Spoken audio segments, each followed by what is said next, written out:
Three, two, one. Good evening. I'm Bernard Green, Chair of the Brookline Select Board, and this is the regular meeting of the Select Board for August 19, 2025. First item is going into executive session, so I move that the Select Board go into executive session for the purpose of discussing matters related to litigation strategy for various opioid settlements negotiated with Purdue Pharma and the Sackler family, and with various opioid manufacturers. This litigation matter must be discussed in executive session because an open meeting may have a detrimental effect on the litigation position of the town, and the chair so declares an executive session, therefore, to be necessary. All in favor, please indicate by saying aye. John Vedskoya. Aye. Paul Warren, or is he on? Paul is not on yet. Okay. David Perlman? Aye. Michael Rubenstein? Aye. The chair votes aye. The select board will return after the executive session. Thank you.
All right, it's 6 o'clock, so we're coming back in 5, 4, 3, 2, 1.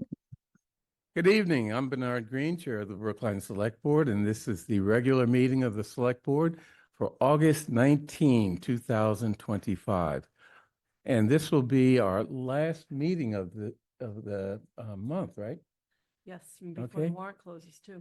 Yeah, okay, so we will not be back next week. Let's start off with announcements or updates from the Select Board. Any Select Board members have anything to say? John? A couple of short ones.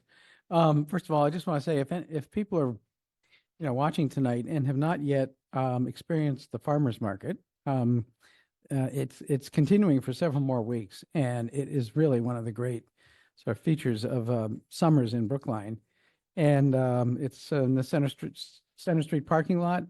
It's on Thursdays, and I just urge people who haven't yet experienced it, or people who haven't experienced it for a while, to check it out. And you'll find lots of great opportunities to buy fresh vegetables, fresh produce, fresh everything there, and ice cream. So can't fail to mention ice cream. The other thing I want to mention is that our kids, and I'm talking about years ago, that our kids were part of this, but many years ago they were part of the Brookline Music School's offerings in Brookline. For any parents of children, especially children aged 6 to 9, and I'll explain that in a minute. The Brookline Music School is one of those aspects of Brookline that is just a treasure, and it has been so for literally generations. Brought kids into contact with the world of music, the world of musical instruments, and it has, I'm sure, graduated many people who then became, part of the world of instruments and of music for life. I don't know whether that means on the stage in any cases, but they will continue to be enriched for the rest of their lives because of the initial musical training and introductions that they got at the Brookline Music School. And the reason I bring it up right now is that from August 25th to 28th, there is a program for young kids age 6 to 9. I urge people who are parents of children in that age group to look up Brookline Music School. They have their own website. Learn more about the Meet the Instruments program that's coming up August 25th to 28th. And hopefully, if some are interested and haven't yet registered, there'll still be a chance to register. And that's all I've got. Thank you. Any other comments? No, I'm looking to see if Paul wants to say anything, but apparently not. Okay, let's move on to public comment. Tiffany, let's lay out the rules and hear from the public. Thank you for joining us for public comment. This is an opportunity for us to hear your perspective on the issues in Brookline that matter to you. Each person speaking tonight is limited to 3 minutes. You don't need to use the entire time, but you may if you like. Once 15 minutes has been met, there is an opportunity at the conclusion of the Select Board's business for additional comments. Members of the public sometimes raise questions during public comment. We may be able to provide a quick answer to a question, but are more likely to work with staff to get a more thorough answer and respond over email. The on-screen timer will flash orange when you have 30 seconds remaining and red when your time is nearly up. Please conclude your remarks at that time. If you have more to say, you are welcome to send an email to board members expressing your thoughts in greater detail. Any person wishing to speak must begin their comment by identifying themselves with their full name and either their Brookline precinct number or street address. The first individual who signed up in advance for public comment is Kevin McKenzie.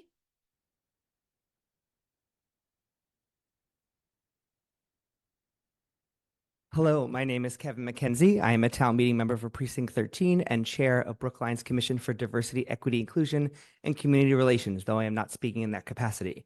I am asking you as the Select Board to vote favorably to allow Victory Programs to purchase the property at 16 William Street. I also want to thank all members of the board and Town Administrator Carey for keeping all protected classes and their rights in mind during your deliberations and in how you have engaged with members of the public. Thank you for your service to our community. Thank you. The next speaker is Kim Reichert. Let me see if Kim's online. Yes. Kim, I'm promoting you now. And you can start your video if you're comfortable and begin your 3 minutes. All right, you able to hear me? Yes, we can. All right. Hi, thank you for taking my comment. I'm Kim Reichelt at 87 Coolidge Street.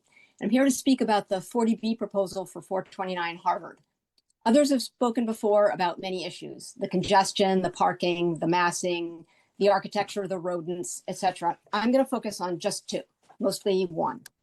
The first is that this board worked very hard to develop zoning for Harvard Street that fits the town and that the town overwhelmingly supported. I ask you to work with this zoning and enforce it to the best of your ability. Why did we pass it if we were going to abandon it the moment it was challenged? If you find it needs adjustment, then go through that process again, deliberately and building consensus. Since you've gone through this process, it makes little sense to cast that effort aside so readily. So I encourage you to support here a proposal that fits within our regulations. Second, and the issue I want to focus on, is the trees, the healthy, mature trees that the owner removed from this site. At the last meeting, you heard from us that the owner had made no effort to reach out to the neighbors at all, and you encouraged them to do so. They did hold a meeting last week at which they presented their proposal and heard our concerns. A sizable group gathered, and among us, many mentioned the trees that the developer had cut down. The follow-up summary the owner sent after, however, did not even mention the tree removals. When asked at the meeting why they cut down the trees, after being asked several times actually, the owner finally answered and said they were diseased, that they were a liability, dropping branches on the sidewalk. There were 4 trees, only one of them was not healthy. The others were beautiful, healthy, and mature. And if any had actually dropped branches, obviously pruning them would have been a reasonable step. When the neighbors had checked with the tree warden, he said he had nothing to do with this because the tree permits, given the regulations at that time, were not required. Neighbors, therefore, took photos documenting the trees. They were beautiful.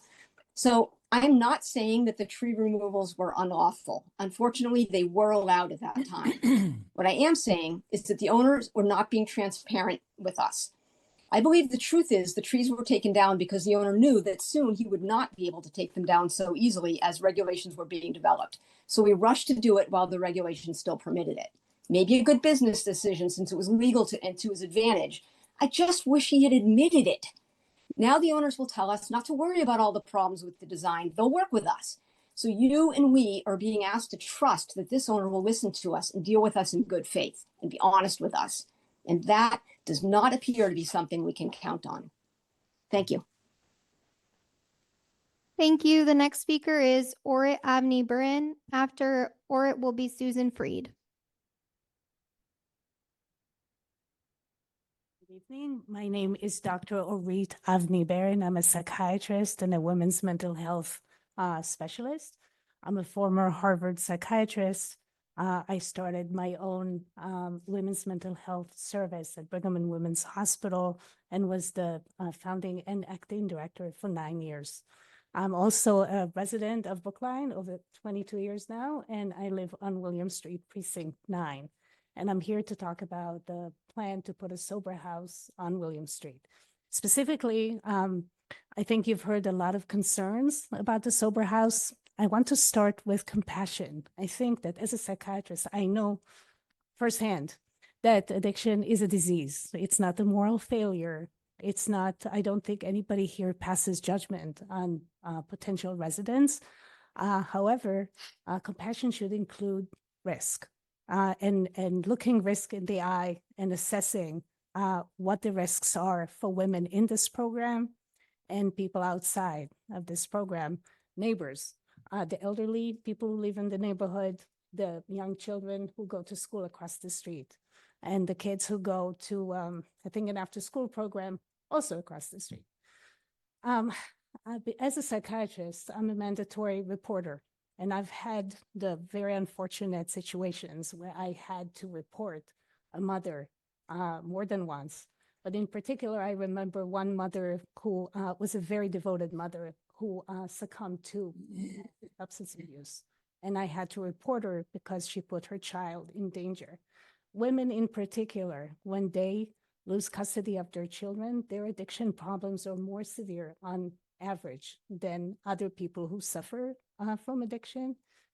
They have more, on average, they have more trauma in their past. They have more depression. They have more PTSD, and they're more vulnerable to relapse.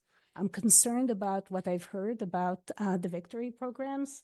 I heard that there's no drug checks, which is standard of care when it comes to addiction programs. I've heard that there's no consequences for relapse, which is standard of care for these programs. And I am very concerned about the risk for the children actually in this program.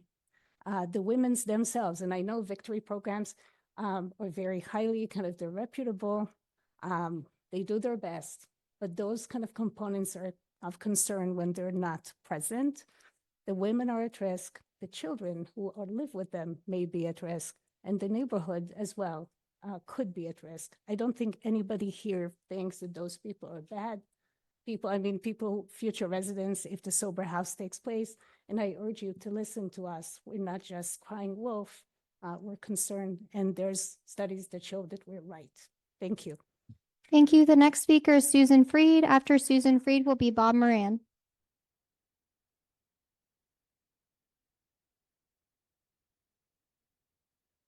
My name is Susan Freed. I'm at 50 Winchester. Sorry, can you bring the mic closer? Can you start my time over? Yes. My name is Susan Freed from 50 Winchester Street. From the beginning, our group has been wrongly accused of being anti-low income housing, racist, or elitist. These are baseless and deeply hurtful claims. We have always supported keeping 16 William Street as low-income housing. It was only when we learned the site would become transitional housing for individuals recovering from substance abuse that we voiced our concerns. Our concerns grew as we learned more about Victory programs, including published reports about management issues and most recently about crime. And I have a handout of just a quick summary of crimes that have occurred at Victory House programs. Our worries are not rooted in prejudice. They are practical concerns raised by older residents and parents of young children who expect their voices to be heard.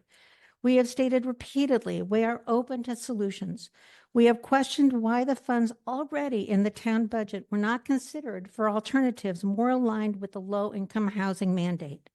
We've submitted questions and proposed sensible conditions that could allow this project to move forward with neighborhood support. We offered suggested provisions to the agreement well within the board's purview regarding occupancy and license requirements. Instead, our requests have been ignored. The current proposal addresses none of our issues. Our concerns have been dismissed as overreactions, but refusing to even engage with us isn't public service, it's a disservice. If in your well-intentioned but dogged pursuit to protect the underserved, you have marginalized these groups of protected citizens. As an elected body, you're expected to listen to all residents, not just those who agree with you. Tonight, I'm asking you to show us that our voices matter.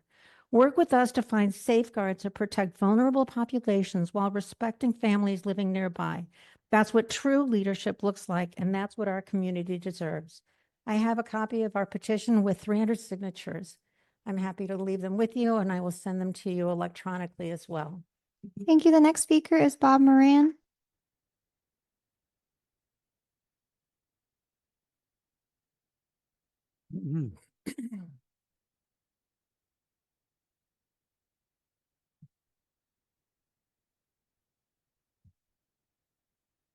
My name is Robert Moran. I live in Precinct 11. The board is looking at the Victory program's proposed transitional residence for recovering drug addicts through rose-colored glasses. What could possibly go wrong? Everyone knows the answer. That is the reason 300 members of the neighborhood have signed a petition opposing the facility. Listen to the people. It is their neighborhood. The neighborhood opponents are not a well-organized special interest group like PACs. They are a diverse group of people who have come together to protect their neighborhood. They are shocked the select board wants to shove this project down the throats of the people. That is why there's clear and present danger. That is why the neighborhood filled with elderly persons and near an elementary school is opposed to the facility. Increased crime. There's a strong correlation between drug use and crime. Probability, the residents will relapse. This is neither bias nor stigmatization. It is data, facts. Please protect the residents of the neighborhood. That should be the primary goal of the select board. Red herrings. Neither the Fair Housing Act nor the Dover Amendment mandate that the town assign its right to purchase to Victory programs. Neither the report of the staff nor the advisory board mention that at all. If the town assigns its right to BCDC or elects not to exercise its rights to purchase, this will not be a violation of the Fair Housing Act or the Dover Amendment. The town has a choice. Fiscal crisis. The town is projected to have a deficit of $7 million next year. I just learned this 6 days ago. The town cannot afford to keep 16 Williams off the tax rolls. 2 condominiums will generate $100,000 in tax revenue each year. Victory programs, pilot payments will be peanuts, maybe $5,000 per year. The town needs to expand revenue. It cannot afford to pass up putting 16 Williams Street on the tax rolls. Hold their feet to the fire. The board has leverage. It has the upper hand in negotiating with Victory program. I was hopeful that the board would insert meaningful protections into the agreement. It did not. No ban on arsonists, no ban on sex offenders, no mandatory random drug testing, no one strike and you're out, and reducing the minimum size requirements of the lodging house regulations, allowing more people. Competing sober houses such as Vanderburgh Sober Living in Beverly and Marblehead have these restrictions, including bans on arsonists and sex offenders and mandatory drug testing. 2021 murder at 6 Virginia Street. I just found out about it today. Thank you. That concludes your time. Taylor never mentioned it. That concludes time for public comment at the beginning of the meeting. Thank you, Tiffany. Next, let's go to the miscellaneous calendar. Sorry, I did want to, just for the record, note that there were 2 individuals who also signed up, and that was Carrie G. and and Anthony B. or G. Thank you. Thank you. Okay, next, our miscellaneous calendar.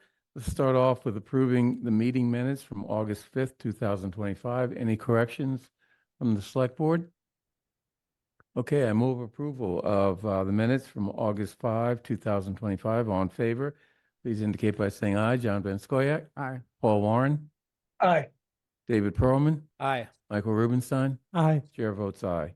Next, I'd like to take items 5B through 5M in omnibus fashion, unless someone would like to pull something out for further discussion. Yes, I do have a question about 5D Okay. regarding the credit.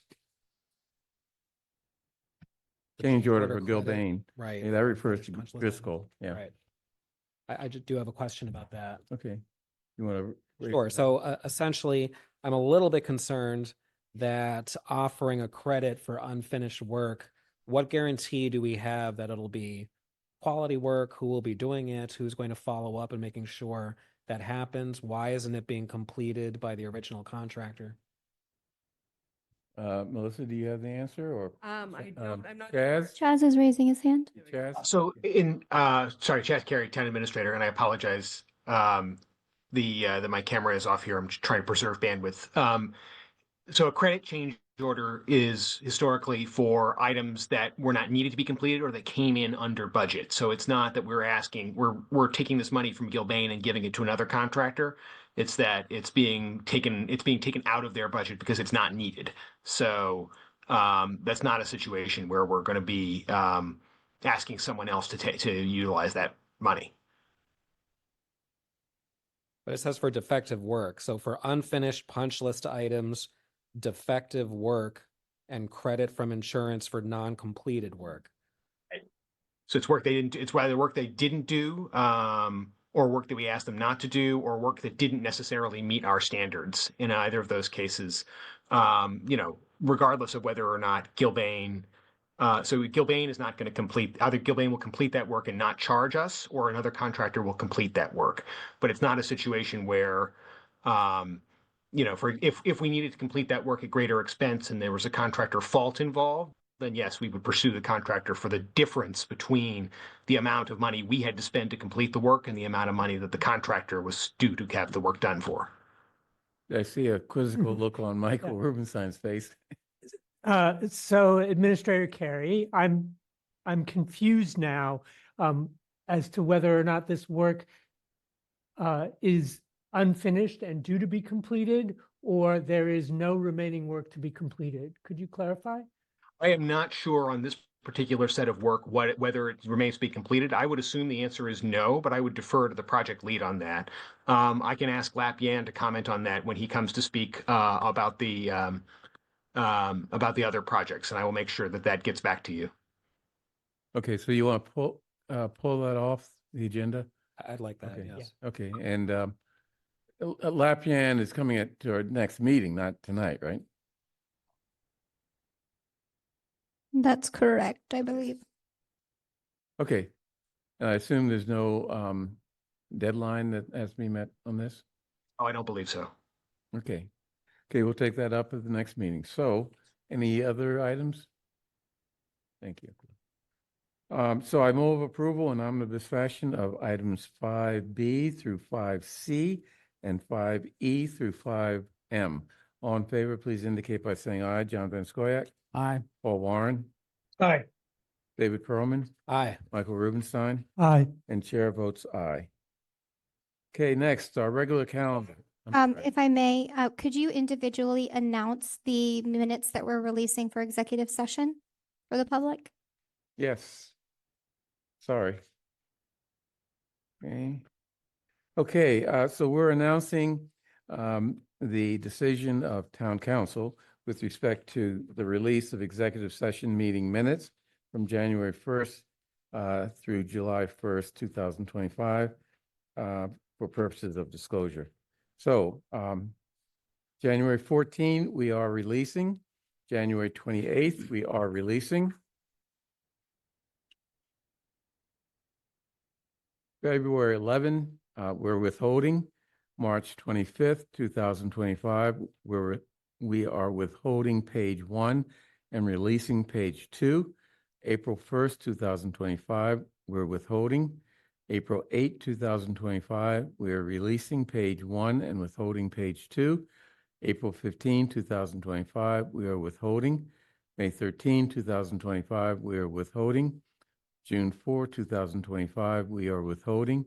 June 10, 2025, we are withholding page 1 and releasing page 2. June 17, 2025, we are withholding. And June 24, 2025, we are withholding.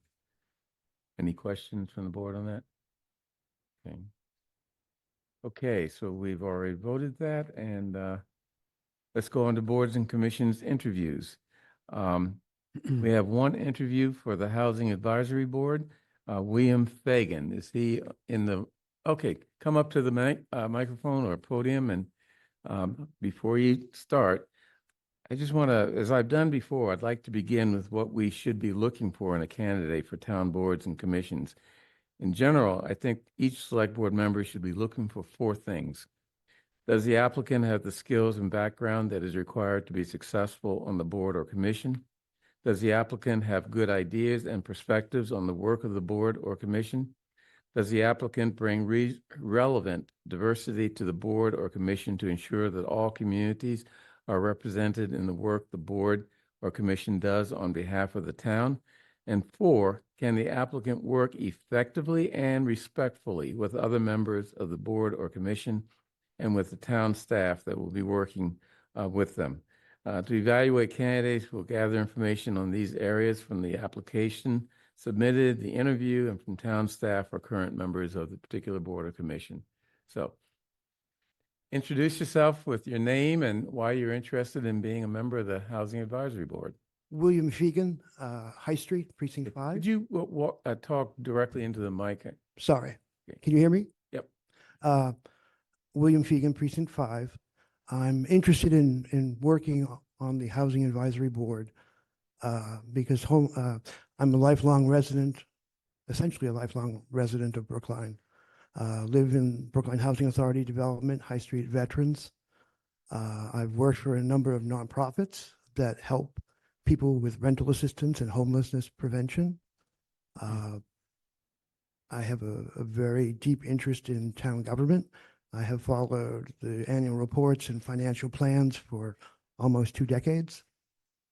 I believe I can contribute in areas such as research and ideas, maybe reaching out to benefit public housing for maybe working with private foundations and other sources of funding other than CDBG and government. And in general, I'm a pretty easygoing person. I'm relatively easy to work with and just looking to make a contribution. I seem to remember from your resume that you served as an administrative assistant for a number of agencies. Yes. You sort of describe your work and how that could be relevant to the Housing Advisory Board? Well, I think I could bring organization and detailed research. I think I'm excellent with computer applications. I have experience with grant applications and things like that. But I think in another aspect, I'm also a good team player. And I've worked with many different types of people, many different personalities. I'm diplomatic and easygoing, and I believe that's essential to making a team work. Any other questions? Michael. I think Michael has Yeah, hand yeah. first.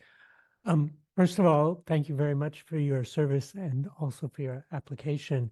I know that the Housing Advisory Board has a lot of conversations about both policy and about how to get input from the community.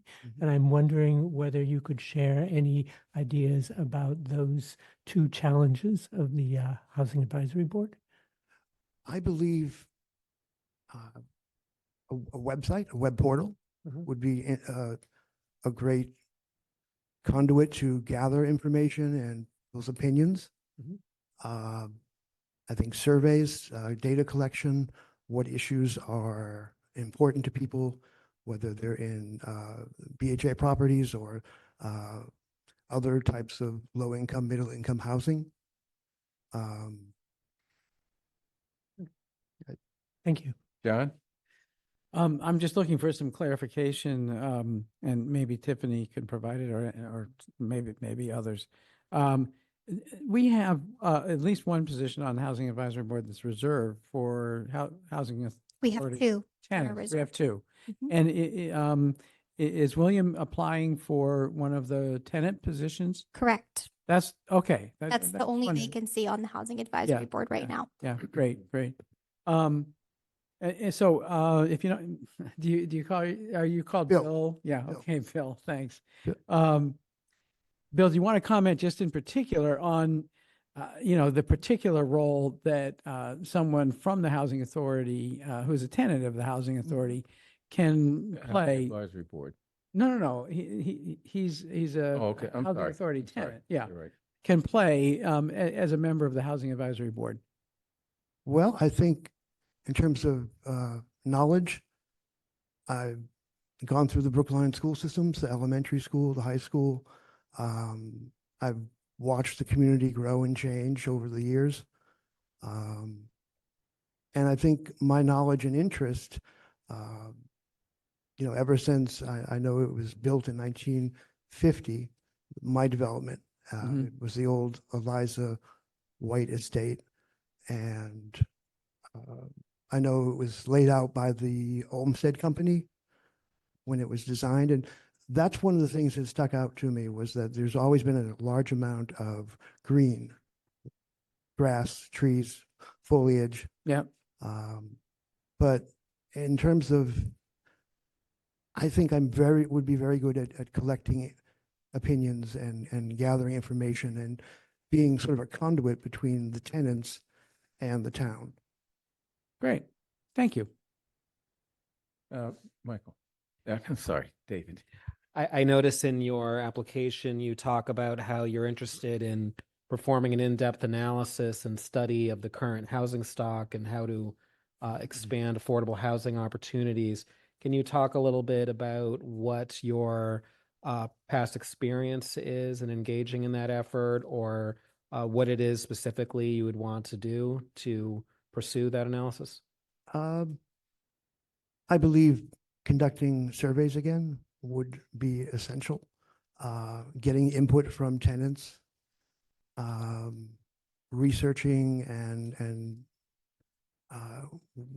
working with developing knowledge of 40B programs. I know that it is when a developer builds housing that a certain amount of apartments have to be reserved for people within a certain income. I know perhaps pursuing things like that in terms of funding for the Brookline Housing Authority, reaching out to things, educational foundations for residents, for children, for educational opportunities, technology, those kind of things. Thank you. Paul. Thank you, Bernard. Bill, thank you for coming forward in your application. I want to ask you a question related to local preference. Local preference is a policy, I believe it's put forward by the Housing Advisory Board, where a certain percentage of deed restricted affordable units are reserved, or not reserved, but the first preference would be for Brookline residents. So if it's a senior that is looking for affordable housing, they would give a preference, or somebody else that lives in Brookline. Some time ago, it used to be, I think, 75% Brookline preference, then 25% outside of Brookline. A few years back, that was reversed. It's now 25% is a preference for Brookline residents and 75% for folks outside of Brookline. I'm curious, do you have a perspective on that? Do you think that's the right balance? Is it something you'd want to look at? Do you think it should change? I believe that connections to the town should count for something. I think if you're a town employee, if you're work for the town of Brookline, and that should count. It should carry some sort of weight. I believe that I myself am four generations of my family have lived in Brookline and worked some for the town. And I think that's important. Although you do today have to allow people from outside the community. And just on that note, I notice that we have to work to include those people who come to the community, to housing, to Brookline from outside the community. I think that's very important because I see a lot of disconnect. What is town meeting? What is the select board? Kind of educating and getting people involved in the process. Okay, thank you, Bill. Okay, any other questions? Okay, thank you, Bill, and we will make or have our vote at a later meeting. Thank you.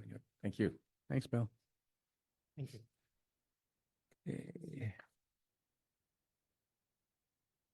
Okay, next alteration. This is a public hearing scheduled for 6:45, so we're 10 minutes early. Why don't we go to the next item is a public hearing too. Climate leader communities? Yes, let's go to climate leader communities and then go back. Hopefully we'll catch up with the clock. Alexander is online. Alexander, I'm promoting you now.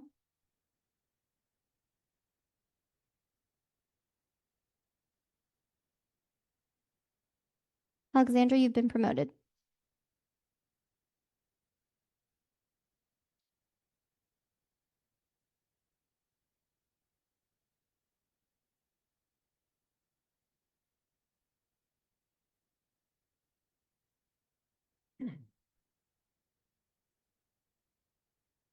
Alexander, are you there?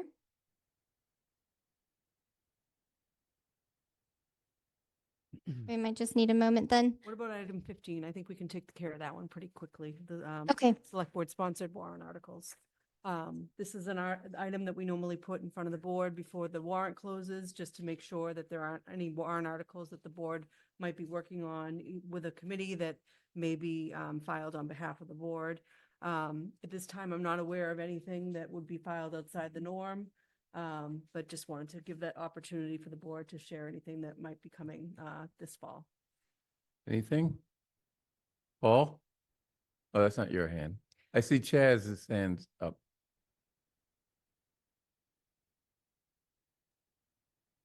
Yes, go ahead, Chaz. Thank you. I have two potential warrant articles that I wanted to discuss with the board. The first is a slight housekeeping warrant article, and it deals with the advisory committee. The advisory committee has a provision in the bylaw that says that members of the advisory committee may not serve on a board or committee that has command or control over public funds. And that's to avoid the potential for self-dealing or even the appearance of self-dealing. The moderator and the heads of the advisory committee have asked, in response to us talking to them about this, that we offer an exception to that for serving on a committee dealing with a public building. In particular, would affect school-related projects. Historically, members of the advisory committee have served on school project committees, and they've been valuable members. And so both the moderator and members of the AC have asked that the select board endorse submitting a warrant article just to clarify that members of the advisory committee, while not being permitted typically to serve on bodies that have control of public funds, may serve on committees that deal with the building or renovation of public buildings. Okay, any discussion? John? This is a question for our town administrator.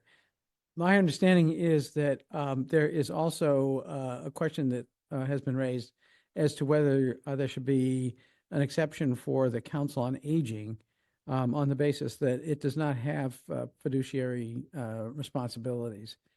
Is that being looked into as a possible additional aspect to this warrant article? Mr. Town Administrator, if I can chime in here, because we actually met with Town Council on this today while you were out. And so Town Council, the Senior Center Director, Emily Williams, and I met to discuss whether there was true fiduciary responsibility involved with the Council on Aging. And based on that information, Town Council is working on sending out an adjusted determination there. Town Council is online if Town Council wishes to speak. So, Joe Callahan, Town Council, I agree with everything Tiffany said. We had a meeting about this earlier today, and I'll be notifying the individual by email later. I'm sorry, you'll be notifying who? The individual involved who serves both on the Council of Aging and on the advisory committee. Okay. And I guess you and Chaz will sort of coordinate what type of warrant articles coming out of that discussion. Okay. Chaz, I'm sorry, Paul, you have your hand up? Yes, thank you, Bernard. So I want to just explore this concept of kind of the conflict. So the advisory committee has significant influence over the budget. They submit the budget at town meeting, including the CIP, which, you know, is included for buildings and maintenance of buildings and allocation of funds for grounds associated with the buildings. And we just recently saw in the past year or two, significant advocacy and conflicts out of the advisory committee related to school buildings and school grounds. You know, I think that's a healthy barrier, frankly, between the advisory committee and other boards that or working groups or whatever that allocate funds. You know, this is I think we really should not touch that. Because once you start coming up with an exception, it's going to be buildings, and it's going to be parks, and it's going to be, and suddenly the advisory committee has populated, you know, many of these infrastructure committees. So I'm I'm opposed. I'm not supportive of this type of change. You want to serve on the advisory committee, you have tremendous influence and input into the budget, the CIP, and the warrant articles. If you want to serve on buildings and parks and other things, then serve on buildings and parks and other things. But I don't believe we should be allowing both. Okay, thank you. Someone have their hand up here? Well, John? I'll put my hand up. Oh. I'm just wondering if maybe there's a little bit of misunderstanding in front of us right now as to building. We have a building commission, and then we have school building project committees, and we have the advisory committee. And as I understand it, the possibility here, and that's all it is a possibility, is that there will be a suggested warrant article to deal with making an exception for advisory committee members to serve on building project committees, which essentially, once a building project has been launched, the building project committee meets periodically to hear reports on the progress of construction, any issues that arise, any lag in meeting timetables, any items that go over budget. But, expertise that is part of one's responsibilities on the advisory committee having to do with appropriations of funds for building maintenance and upkeep and future capital projects it is important. And it's also one of the key pieces of expertise that we hope to bring to school building project committees.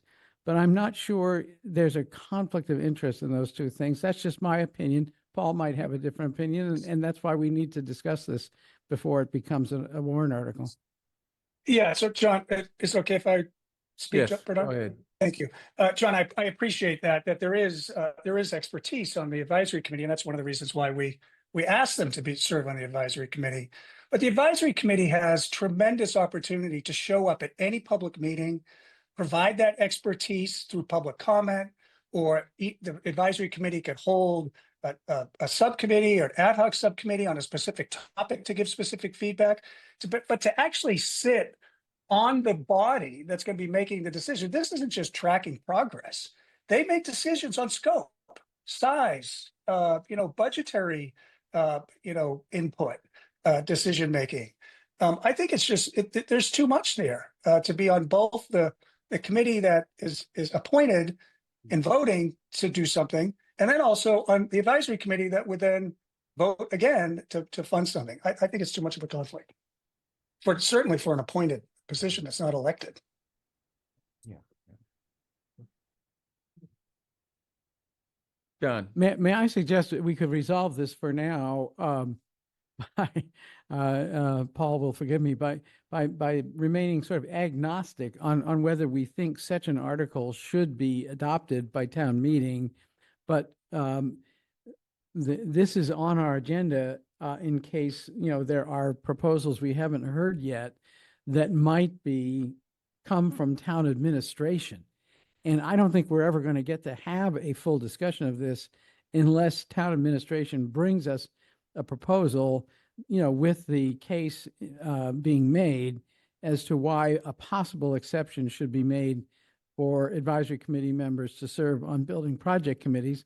And if we think as a result of that being brought to us, we can then decide if we think it's not a good idea. But I would hate to see it just sort of stopped cold when the town administrator maybe has a good idea for why there should be at least consideration given to this at the upcoming town meeting. Can we put together a placeholder warrant article? So Because we're not meeting before the warrant closed. we can file it, and if you don't want to have it included in the warrant, we can pull it before you execute the That's what I warrant. mean. That's probably a good compromise. Okay. Because we So do need more time to discuss this. Yeah. Yeah, Yeah, go I mean, ahead. fine. So first of all, once you file it, anybody can move it. So, you're asking staff to spend time on something. And I think that, the purpose of this discussion is to see if we want them to spend time to file an article on our behalf. The town administrator just said, we were asked by so-and-so to come and ask if the select board would like to put this on the warrant. So it is up to the select board. And again, I think the second you put it on, anyone can move it. And I don't think the select board should sponsor such a thing. I think there's a significant conflict between serving on the advisory committee and serving on any other body that allocates funds. Yeah, if we don't do something, it's like a veto of the idea, a veto of John's concerns. So- Although I would say it's Richard? possible for others could put this on the warrant, right? This is another reason why we're having this discussion now. It's certainly possible that if the select board's not in alignment on this and we don't want to rush into it, we can obviously work with, if other people pose it, town council can look at the language, evaluate it as to form and substance, and then it would be on the warrant if someone else proposed it. It's just a question of who the sponsoring party is. So the select board need not submit this if someone else does. So you wouldn't be vetoing it now. It's just a question of whether or not you want to be the ones to submit it, which is absolutely your prerogative. Michael? I just have a question about the process for clarification. If I understood Deputy Administrator Goff's comments, the select board has an option, if the town administrator presents a warrant article, for us to discuss it in a meeting and decide whether or not to put it on the warrant. And if we decide not to put it on the warrant, then would anybody else be able to move that article from the warrant, or would they have to have filed it independently of the select board? So the select board could choose before they execute the warrant, if they don't want the article on, they could remove it. That doesn't mean that someone else might file the same or similar article in, worrying that might happen. They may want to just do that just to be sure that, Right. that an article is on the warrant. Right. So I believe, based on that Member Warren's concerned that if we put the article on the warrant, that we could decide not to move it, but somebody else could, is obviated by the fact that we don't have to actually put it on the warrant. I think the fact that we won't be meeting again before the warrant closes means we put it on the warrant, right? Yeah, that's how I Yeah. understand it. John? If I may, I just want to offer a little background as to how this came about, as I understand it, because I've been getting calls about this. It was the select board, or at least it was our town administrative staff, and good for them. In the course of reviewing appointments to the advisory committee, to all of the what we call BVC or BCCs, boards, committees, and commissions, came across a provision of the advisory committee bylaw that raised a question as to whether there should be notifications sent to certain advisory committee members that if they served on the advisory committee, they could no longer serve on certain other committees. And that happened. And it was initiated in the town administrator's office. And the select board oversees the operations of the town administrator's office. And we've now been approached, or at least I have, by several people who say, do you really want to do this? Do you really, can you talk to the administration, try to work out something? And good for the administration. They have been on the case, and they have seen the need. If we're going to work out anything, it's going to require a town meeting action, at least in the case of the advisory committee. And I think we need to just give that the go-ahead tonight, and then we'll get to discuss the merits of the issue later.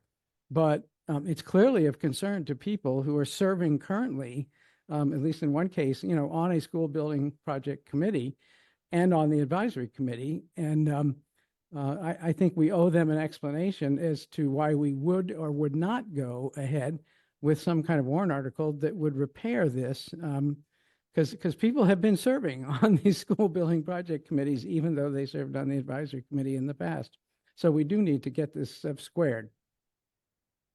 Well, John, I'm not aware of it. David had. Oh, sorry, Bernard. Just, Paul, if I could try to understand where you're coming from a bit better. So is your position essentially that it's an inherent conflict to be both on advisory committee and on any other commission that's making a financial decision? Yeah, you're putting too much hands into people who are appointed and not elected. Okay, so if they're serving on the advisory committee, they submit the budget. They vote on budget line items, they vote on the CIP, they vote on warrant articles that impact the budget. If you then have that member who's on that very, very powerful committee, the advisory committee, also serving on a board or commission or even an ad hoc, committee for a building or or anything, they're now double dipping. I think it's a significant conflict. And, we have plenty of expertise in Brookline. The reason why you go to a meeting and you see the same faces over and over and over is because we churn the same people. There's a tremendous amount of capability within the town of Brookline for expertise. I see conflict. I've seen it. I've watched it sitting in this chair for the past 2 years. So I'm not supportive of us putting a warrant on the article. And if such an article was put on, I wouldn't support it for those reasons. I appreciate that concern. I share it. For me, though, it's a question of line drawing because I think we have other similar potential conflicts where somebody can be both a town meeting member and sit on one of these commissions. And as a town meeting member, you're ultimately responsible for the budget, but you're also making recommendations on your commission. So we have a lot of that. It's not just advisory committee. So I hear what you're saying, Paul, but I think if we're going to address this, and this is also to your point, John, we might want to consider broadening it to not just advisory committee, but anyone who has potential overlap. Briefly, Bernard, David, a town meeting member is not equivalent to an advisory committee member. A town meeting member can vote. They can file an amendment, but they do not submit the budget, right? They can't call a public meeting or a public hearing to propose a specific change to a line item, right? That's totally at the advisory committee. The advisory committee has tremendous influence and power over the finances of the town, both operationally and capital. And if they're going to serve on the independent advisory committee, which is supposed to be independently advising town meeting, to have them also serving on other committees that allocate funds that they may have to vote on and approve at the advisory committee, they're no longer independent. So again, I think it's an inherent conflict, and I think it's a good policy that is already within our bylaws. It says that they can't serve on something where money's being allocated. And shame on us for not catching it earlier. Jazz? I want to flag because I think David raises a good point that I think the law talks a little bit about. Town meeting members and advisory committee members are treated differently under the law, under the conflict of interest law. Under the conflict of interest law, advisory committee members, finance committee members are typically considered to be employees as far as that is concerned, and that they have an independent fiduciary responsibility to the town. And so they are treated differently when it comes to what they can and can't do.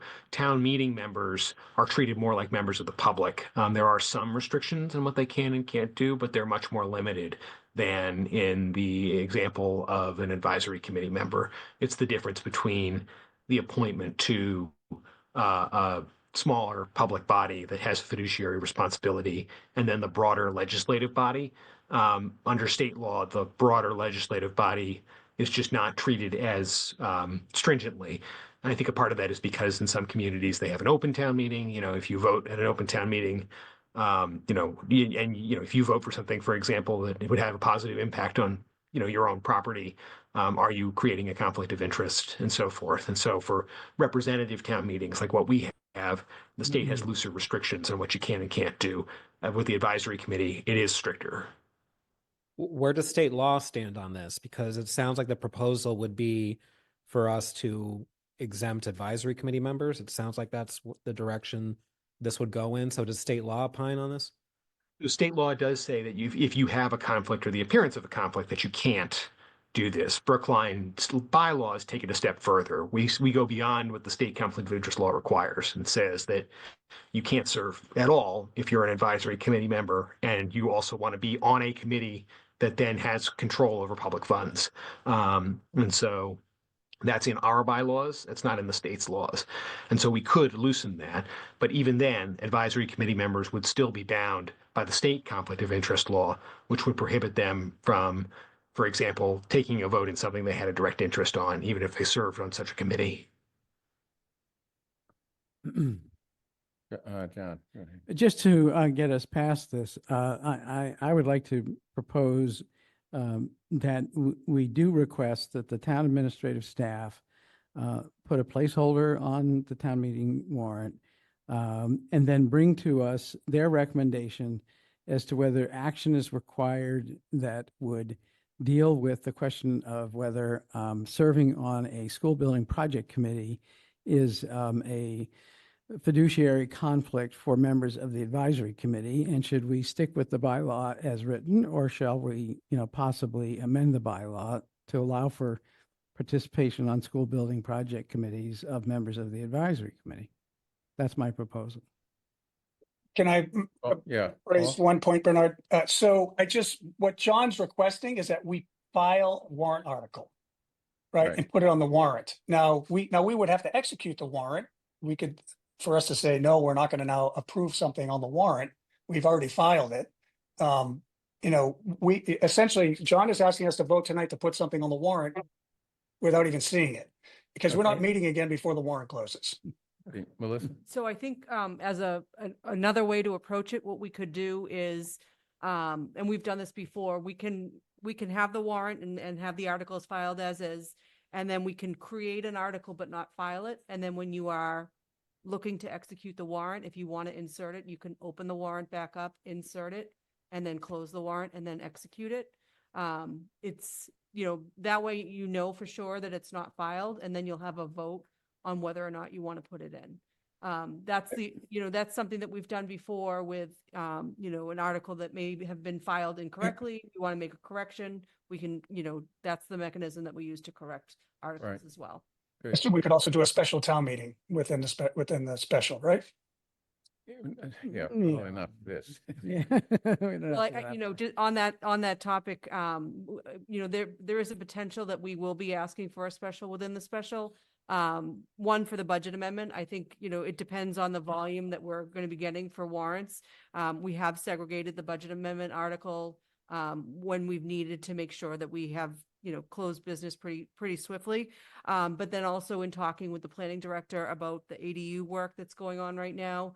I don't think that the working group is quite ready to file a warrant article, but they may be ready in another month or so. As long as they feel that they've done sufficient engagement in order to be able to tie it within the existing special town meeting, that might be something that we'll look into in October. Okay, so Chaz, under that proposal, Chaz would put together the idea, and if we're willing to, after discussing it at our next meeting, willing to include it on the warrant, we can open up the warrant, and that seems like an easy or a good solution without, committing ourselves, early. Does it require a vote right now? We can put a vote on the warrant, on the docket when we are ready to execute the warrant. We'll have that as another. Yeah, additional vote. okay. I mean, it doesn't require a vote now, other than to just ask that if everyone's agreeable to that. Yeah, we typically don't take votes for this particular item. It's really just a way to make sure that there's nothing floating out there that you aren't all aware of. Okay. Paul, you okay with that? I think at least three of my colleagues are, so yes, we don't need to vote on it. Well, not the vote, but the approach. Yeah, as okay, long got it. as there, Got as it. long as there, we have a place to make a decision to go forward or not. Okay. Okay, Right. good. Sounds good. I mean, Yeah, Michael. I just want to be clear that the thing that we're asking the town administrator to produce is a warrant article for us to consider, as opposed to like an idea or a proposal, but Yeah. it would be formalized. And in an your- explanation or justification for it. Yeah. Okay. Okay, you had another one. One more. And this one also, I think, can follow the same pattern if that's what the board would like to do, just to have some more breathing room. Currently, you have a human resources board that the town has a human resources board, which is a creature of the bylaws that serves two primary purposes right now. The first is it approves alterations to job descriptions and titles. The other thing it does is it serves as an intermediate step in the grievance process in all of our union contracts. That is typically a grievance will go first to the department head, then to the HR board, and finally to binding arbitration. There have been the members of the HR board have served really admirably, some of them for decades. And we are now at a point where we are down one member of the 5-member board, and another member is preparing to retire. We have advertised that opening on that 5-member board for a year and have gotten no qualified applicants. The qualifications, as you might understand, are stringent. The professional requiring them to be an HR professional, requiring them to live within the town, requiring them to have that level of expertise. Often what we found is that when we approach people asking their interest to serve on the AHR board, they feel they're conflicted out because they might have business before the town, or they might, for example, if they're labor attorneys, they might represent an employee at some point. And so they feel that they can't serve on the HR board. So we are in danger of losing a quorum on the HR board. And given that the work that the board does, while significant, is work that can be done in terms of the job descriptions by the HR department and ultimately by the select board, since it is you who ultimately approves authorizations to hire, and that the interim step or the intermediate step in the grievance process can be handled more efficiently. One of the complaints that we have gotten from the unions is that it takes too long to get in front of the HR board. We are considering, with your permission, filing an article to disband the HR board and move that function in-house so that we don't run the risk of losing that functionality if we lose a quorum, which seems that we are likely to do in the next year or so. And so I wanted to put that in front of you, and I would suggest, given the kind of the breadth of the last discussion, that we have a similar path forward here, where we don't file that, but we prepare an article for your discussion, and we notice the public that we're considering this, so that you have the opportunity to hear about it before you decide whether or not it goes on the warrant. Okay, Okay about me. sounds like a plan. Good. Okay. David, could you take over for a second? Sure. All right, so now we will move to a public hearing. Alteration of premises, question of approving the application for an alteration of licensed premises for an all alcohol restaurant license for D2 Restaurant LLC doing business as Esmai's at 1306 Beacon Street. The alteration of premises is to construct a roof deck to include 1,000 square feet with 45 occupancy, and is seeking to amend its license to include the deck under the description of licensed premises. Good evening. Good evening. Hi, Stephanie Boudreau from Our Law. With me is David Ng. Sorry, can you just be sure to speak directly into the mic? Thank you. Sure. Is that better? Yes. Okay. Stephanie Boudreau from Our Law on behalf of D2 Restaurants LLC, doing business as Esmai's. With me is David Ng, the manager of record for Esmai's and the manager of the LLC. David has over 30 years of experience in the food and beverage industry and has brought his wealth of experience to Brookline, where he's been working since 2007. Tonight, we're on the board on Esmai's request to alter the premises for the purpose of adding a new roof deck at the premises. Originally Hobson Scotch, the licensee changed the name of the restaurant to Esmai's about a year ago. The restaurant was named after Mr. Ng's daughter, and to quote the owner, was reimagined to create a place that felt like home any time of day. The restaurant now serves a wide selection of lunch and dinner cuisine with craft cocktails, beer, wine, as well as daily tea time. The idea of the roof deck was conceived over 7 years ago, and the process to get the owner here today has been a bit of a journey. Plans were drafted, approved, codes changed, requiring additional bathrooms, and there were other delays, but ultimately the town approved the revised plans for a 30 by 30 roof deck, and construction of the roof deck is now near completion. As amended, the restaurant would consist of a 2-story commercial premises with total interior of 4,400 square feet, plus a 1,000 square foot roof deck. The first floor is a bar, dining area, and kitchen. Second floor is a small dining area, small kitchen, and the roof deck will be located adjacent to on the second floor. Total occupancy with the roof deck will be 134 with 45 occupancy on the roof. A legal ad was placed in the Herald on August 8th. Notice to all of the abutters was provided. If there are concerns about noise, the closest residents are a building that are 6 to 7 storefronts away and across the street from the dry cleaner, so we don't think noise will be an issue. Notably, this roof deck is a bit revolutionary for the town because it will be the very first roof deck restaurant in Brookline. Recently, Brookline's economic development liaison came to visit the store, and we're very pleased with the roof deck and plan to use Esme's as a barometer for consideration of other roof decks in the town. Enclosed, we request approval of the town of the license amendment, and that it be submitted to the ABCC for their approval as well. And again, David is here for any questions the board might have. Thank you. All right, thank you. Any questions? John? Thanks very much. I think we're all excited about this proposal, but there's a couple of things about it I'm not 100% sure of. Is there going to be access to the roof deck from the second floor? In other words, you don't climb up to the roof of the second floor. You go Step out. Correct. The stairs. There's the staircase going right upstairs, and you just go right outside. You can go right outside. Correct. And does your license allow for the possibility of music to be or we currently entertainment? have music, but we absolutely intend on being a conservative roof deck. We're moving away from the bar liquor business, if you will, just by need, if you will, over the last 5 years. Moving more towards food. And my wife is a classically trained chef. She's an undergrad and graduate of Johnson Wales, and she's cooked around the world.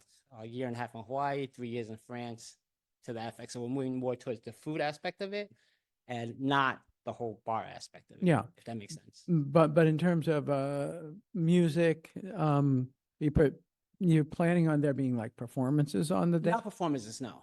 or music piped into the deck? Just like if surrounding speakers, if you will. Yeah, and I wonder, does the current license allow for that, or would there have to be an amended license? If I can chime in here, Assistant go Town ahead. Administrator for Operations Tiffany Oliva. Yes, we would need the applicant to revise the entertainment license to include the outdoor deck for any music to be outside. And Tiffany, I'm sorry, but I didn't clearly understand what you said. Oh, sorry, I said that very quickly. Yes, so the current entertainment license wouldn't apply to the outdoor area. They would need to revise that to include the outdoor area and that music would be there. And so that is not in front of us right now. No, that would have to go to the licensing panel, but we did want to normally this Esme's would have gone forward to the licensing panel first and then to you all, but we wanted to bring it directly to you all because it's the first application of a roof deck and because we had interest among the board in knowing more about roof deck opportunities. Okay, and so for now, if we say yes to this tonight, will that include, they have permission to serve food on the roof deck? Or will that also await further permit? No, this would be the only Okay. application for that So aspect. it It's would just the allow for- entertainment piece. It would allow for serving of food, but would not allow for there to be, music piped out to the people on deck. Correct. Yeah, okay. Thanks. Yeah, would it be possible, because the entertainment is not public notice, to make a motion now to have that voted on, and I will submit a application following the hearing? The entertainment license actually doesn't require a public notice component to it. Right. It's only the all alcohol. Right. So that's what I mean. Could the board vote on it now, and then we would submit the application tomorrow? I don't think it's our practice No. to vote on something sight unseen, but it's something that we could certainly take up in the near future. Thank you. Yeah, but I feel like there needs to be a regular Wednesday meeting of the licensing review that the public can know that there is going to be consideration given to allowing, entertainment in the form of music on the roof deck, so that anybody who wants to have a comment on it can have a comment. We don't, for entertainment licenses like this, we don't typically require an abutter notification. The way they receive public notice on an entertainment license is because it's been posted to the licensing panel agenda. Right. I would suggest probably having the applicant submit it directly to the select board, because it sounds like there's some urgency in the request here. And the licensing panel meeting is tomorrow. And so there wouldn't be enough time to get that onto the agenda for tomorrow. Also, Town Administrator Carey has his hands raised. and I'll allow him to chime in because he does That normally was, manage those that was meetings. exactly, it was exactly what I was going to raise. Unfortunately, even though, right, we don't typically allow, it's not a public hearing, an entertainment license is not a public hearing, we do still have to notice them. So you couldn't take that vote tonight, and we couldn't notice it for tomorrow. But the board's next meeting will be on September 9th, I believe, and we can put that on the board's agenda for then. That's perfect. Thank you. Thank you. A question that I have, is there a mechanism for the mobility impaired to get to your roof deck? We have an elevator. There's absolutely, it's all been considered as an elevator up. There's the pathway is absolutely ADA compliant the whole way through. All right, thank you. And Paul's had his hand raised. Yep, thank you, David. And first, thank you for your long investment in Brookline. It's appreciated. Thank you. Hopefully you're getting the support that you need. My understanding, so you've been in operation, right, as Ismays for a while? So Esme's is a year old. It's a year old. Yeah, Hopscotch was 12 years old. So this go around of it, and we had the liquor store next door for a little 6 or 7 years before that. So I've been in town on that block for about 20 years now. Okay, so I guess my question is, so have you closed? Is the restaurant currently open or not? No, it's not currently right now. It's not open, not operating. Okay, and how long has it not been open? All the way through July, and then the first week of August. So now where we are right now in the place is it's just the outdoor deck needs to be rectified. Yeah, so I guess I'm going to ask the town administrator this question. Chaz, I know that when things stop functioning, how long can they not function before they have to kind of relicense though? Does this count? Is that what we're doing now, or? It's a good question. The answer is not in this case, right? It really is case by case. For example, if someone closes their operations because they're remodeling the structure like they're doing here, Yep. That's not grounds for taking the license. If there is no economic activity at all, if someone is sitting on the license and has no intention of using it, that's a pocket license, and that's something we go after. Yeah, I wasn't suggesting taking the license away. I knew that sometimes it could trigger some building code stuff, which I have some experience with that around the corner for me.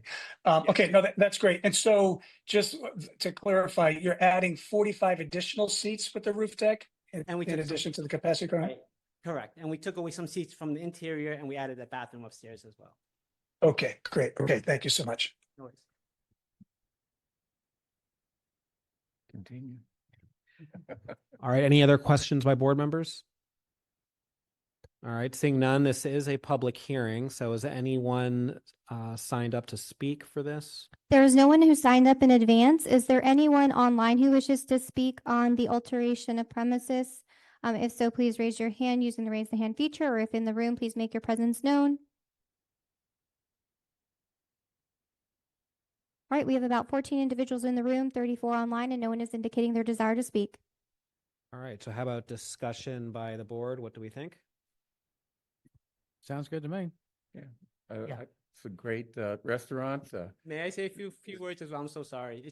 It's been a long haul, and sometimes my wife questions if I'm sane or not for even going through the process. And somewhere along the way, with the wonderful help of Bobby's office and the town itself, and all the economic liaisons and stuff, it was very much a use it or lose it moment, right? It was one of those moments of like, let's either we're going to build it or let's let it go because it's driving us crazy. And now that all the technicalities are out of the way, we are hoping to bring a very wonderful experience to the town. Conservative, very wonderful dinner. Just all for the Yeah.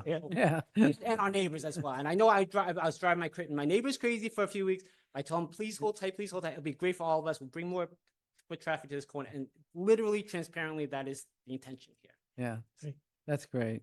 And you have some spectator support too. Appreciate it. Thank you. I really appreciate it. Come up to the microphone if you want to speak. Sorry, this is Emma in Brookline resident. I'm sorry. I might missed it. Where located the restaurant? Right across the street. Right across the street from Trader Joe's. Can you speak into the mic? Right in Coolidge Corner, right across the street from Trader Joe's. It's called Esme's. It used to be called Hops and Scotch. The address is 1306 Beacon Street. Yeah. Yeah. All right, so I move. That's right. Please come by. All right, so I move that we approve the application for alteration of a licensed premises for the all alcohol restaurant license for D2 Restaurant LLC. All in Bernard, favor? All in favor. Aye. Bernard, John, Aye. Paul, Aye. Michael, Aye. and I also vote yes. Congratulations. So much. Yeah. Thank you very Thank much, you. board. I hope to make you guys proud, honestly. Okay. Okay, I'm back. Next, 7 p.m. Noise bylaw waiver public hearing. Who's- Amy English is online. Amy, you've been promoted. Good evening, everyone. This is a request for a waiver of the nighttime work bylaw.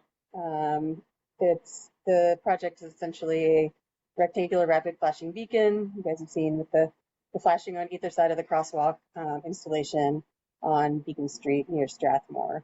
The reason we have to do this is the parts of the construction that involve work really close to the track, the MBTA Green Line track. They want us to do that work when the train is not in operation. And so that is, a very small window of time, and that is at night. So that's the reason for the request. We should have 2 representatives here from the contractor who will be performing the work as well, if you have specific questions. Any questions from the board? Paul, I see your hand up. Yeah, thank you, Bernard. Hi, Amy. Just a quick question. The construction work, are we jackhammering or why do we need a noise bylaw waiver? So there will be an excavator, mini excavator will be part of the work that'll happen overnight. And then some truck noises, that kind of thing. No jackhammers. Correct. Okay. Okay, any other questions? Okay, this is a public hearing. Tiffany, open the public hearing. Now that the chair has opened the public hearing, there are no individuals who signed up in advance. Is there anyone online who wishes to speak on this public hearing? If so, please raise your hand using the raise the hand feature. Or if online, please make your presence known. There are approximately 20 people in the room and 35 online, and no one is indicating their desire to speak. Okay, then I will close the public hearing and close all public hearings. And any further discussion by the board? Okay. So, yeah. I'm just interested in knowing, I'm not sure if this is specific to the noise bylaw waiver, but I'm seeing this is happening over basically the next 2 weeks. Is there any risk of, during the intermediate days, any sort of debris or danger or concern about the site? Because that's a pretty heavily trafficked area. No, I don't think so. It shouldn't be too different from some of the sidewalk work that we see in other places. Just putting the pole into the sidewalk, and then also the getting the power there and all those things. But yeah, it shouldn't be super disruptive. Thank you. Paul. Yeah, Amy, just curious, how many public notices were mailed to abutters? The number? I don't need the exact number, but okay. I mean, was it 5? Was it 25? I'm not 100% sure that the number, but we usually do, I think a block or 2 in either direction. Okay, but those notices did go out. Correct. Okay, thank you. Mm-hmm. Okay, any other discussion from the select board? If not, I move approval of the noise bylaw waiver request from the Department of Public Works related to rectangular rapid flashing beacons on Beacon at Strathmore Street inbound by Dago Electrical Construction Corp. All in favor, please indicate by saying aye. John Van Scoyac. Aye. Paul Warren. Aye. David Perlman. Aye. Michael Rubenstein. Aye. Chair votes aye. Thank you, whoever that was. Thank you. Okay. Next, climate leader communities. I see that our Director of Sustainability, Alexandra Vecchio, is at the mic. Please tell us what this is about and what you want us to do. All right. Good evening, everyone. Alexandra Vecchio. I'm the Director of Sustainability and Natural Resources. So I'm here this evening to give you an overview of a new state program. It's called the Climate Leaders Communities Program. This is really just an overview this evening. There's no action needed from the board tonight. It's just for informational purposes. But as you'll see as I walk through the presentation, I'll be coming back to you all with some requests for action in the future in order to meet the program requirements. And so wanted to give you a little bit of background and an opportunity to ask any questions before we went too far down a path for the program requirements. Thank you. All right, so the Climate Leaders Communities Program was launched in 2025 by the Massachusetts Department of Energy Resources. And really this program builds upon the Green Communities Program. That's another state program, which Brookline is a member of and has been for a number of years. The goal of the program is to provide a framework for communities to meet climate action goals, specifically to help communities move towards the state mandated goals around clean energy and energy reduction. So right now, the program has just accepted its first group of participants. That included 19 different communities. They had another application round that closed, I believe is closing this month. And then the next round will be in December. And so as you'll see, there are some requirements that we have to meet in order to be eligible to apply for the program, which is why I'm suggesting that Brookline target their application for the December 2025 deadline. So why do we want to be a part of this program? Why does it matter? Money. That's why it matters. So this program, becoming a certified climate leader community, opens up some resources, technical resources, and grant funding for any participating community. And those grant funds can help support numerous different climate priorities that are part of the state's plan, but also align with Brookline's goals as well. So that includes energy efficiency measures, heating and cooling projects, energy management services, local energy generation, that would be rooftop solar panels, for example, and many other things. So as you all know, Brookline's currently developing our updated climate action and resiliency plan. And just looking into my crystal ball, I think a lot of the goals that'll be coming out of that plan are going to be dependent on us having some resources to implement those. And this state program really aligns very closely with some of the actions that I think are starting to develop in the planning process. So essentially, in order for us to meet our climate goals, we really need to be looking at different places for funding, and this is a new opportunity that we can pursue. In particular, the grants that are available for climate leaders communities essentially fall into two different buckets. One, they're calling a decarbonization technical assistance grant. So this is really money that would allow us to hire vendors that then could do assessments to determine what kind of documentation we need to move forward with any sort of construction project. That could be design and engineering type of documentation. It could also be assessments for, which projects are going to give us the best return on our investment, which projects are going to be the most helpful for us to meet our climate goals moving forward and the most economical. There are also grant funds available up to $1 million for projects that reduce greenhouse gas emissions for municipal operations.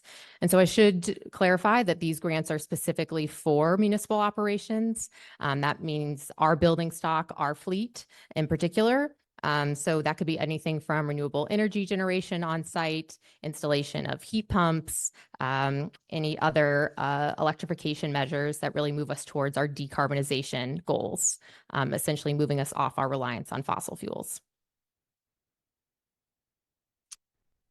The requirements for participation in the program is that, and as you'll see here, many of these we already have met, and then a couple we have in progress. So we have to be a green community in good standing, of which we are. As I mentioned, that's the kind of precursor program to the Climate Leader Community Program, also a state program. We have to have created some sort of local body that advises us on clean energy and climate activities. Brookline has that. It's our Zero Emissions Advisory Board, or ZEAB.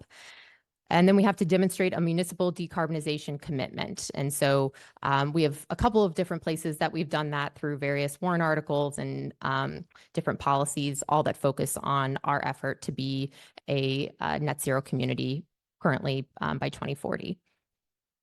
The fourth requirement is that we develop a municipal decarbonization roadmap. And so that's one of the ones that we are working on right now. The municipal decarbonization roadmap, we actually applied for a grant to help do that analysis, and that's underway. I'll talk a little bit more about that in a minute. We also have to adopt a zero emission vehicle first policy. Again, this is something that's in process. We already have a fleet purchase policy here in Brookline, and this would really be tweaking that just so that it aligns more closely with the state's goals for zero emission vehicles first. And then we have to adopt the specialized stretch energy code, which Brookline has also already done. So we're well on our way, and the other two requirements that we need to meet to be eligible for the program application are in process. So I'll talk a little bit more about those two. So the Municipal Decarbonization Roadmap, as I mentioned, our Sustainability and Natural Resources Division did apply for and receive a grant to help us create this roadmap. The goal is essentially to look at our building stock, particularly our top emitters, and help us figure out which ones we should target to move the community towards electrified buildings and what that process would look like. And set some realistic benchmarks along the way. So that analysis is currently underway right now, and we anticipate having the roadmap available in just a couple months. Then the electric vehicle purchase policy, which prioritizes a zero emission vehicle first, is really something that we have some language around this already in our vehicle purchase policy. We just need to strengthen that a little bit so it lines more closely with what the state's looking for. And that isn't to say that every vehicle that's purchased needs to be an electric vehicle. It is based off of what is available on the market and what is feasible for our operation. So the state understands that in some cases, for example, a fire truck, that we don't have alternatives out there right now that still meet the requirements for that vehicle to perform its everyday function. So from my perspective, from what I've seen over the last few years, we're actually really doing this in practice. We've really pushed forward a lot of EV purchases over the last few years in our fleet, wherever practical. And so I think this will be an easy step for us to put into practice. So what does the timeline look for this? Essentially, providing you all this overview this evening so that I can return in the fall with that municipal decarbonization roadmap, as I talked about, as well as the zero emission vehicle policy. And then the application deadline, which would require that we have all 6 of those requirements met, will be due in December of this year. Hopefully that application would be successful and approved. So then we would be eligible for some of those grants that I was talking about by next spring, summer, depending on the application deadline for those. So we'd be looking to turn that application in this year, and that aligns quite nicely as well with our Climate Action Resiliency Plan timeline, in that we are hoping to have a finalized plan in 2026, which will help outline, some of our priorities and in particular guide which of those grant proposals we would want to push forward through the Climate Leaders Program.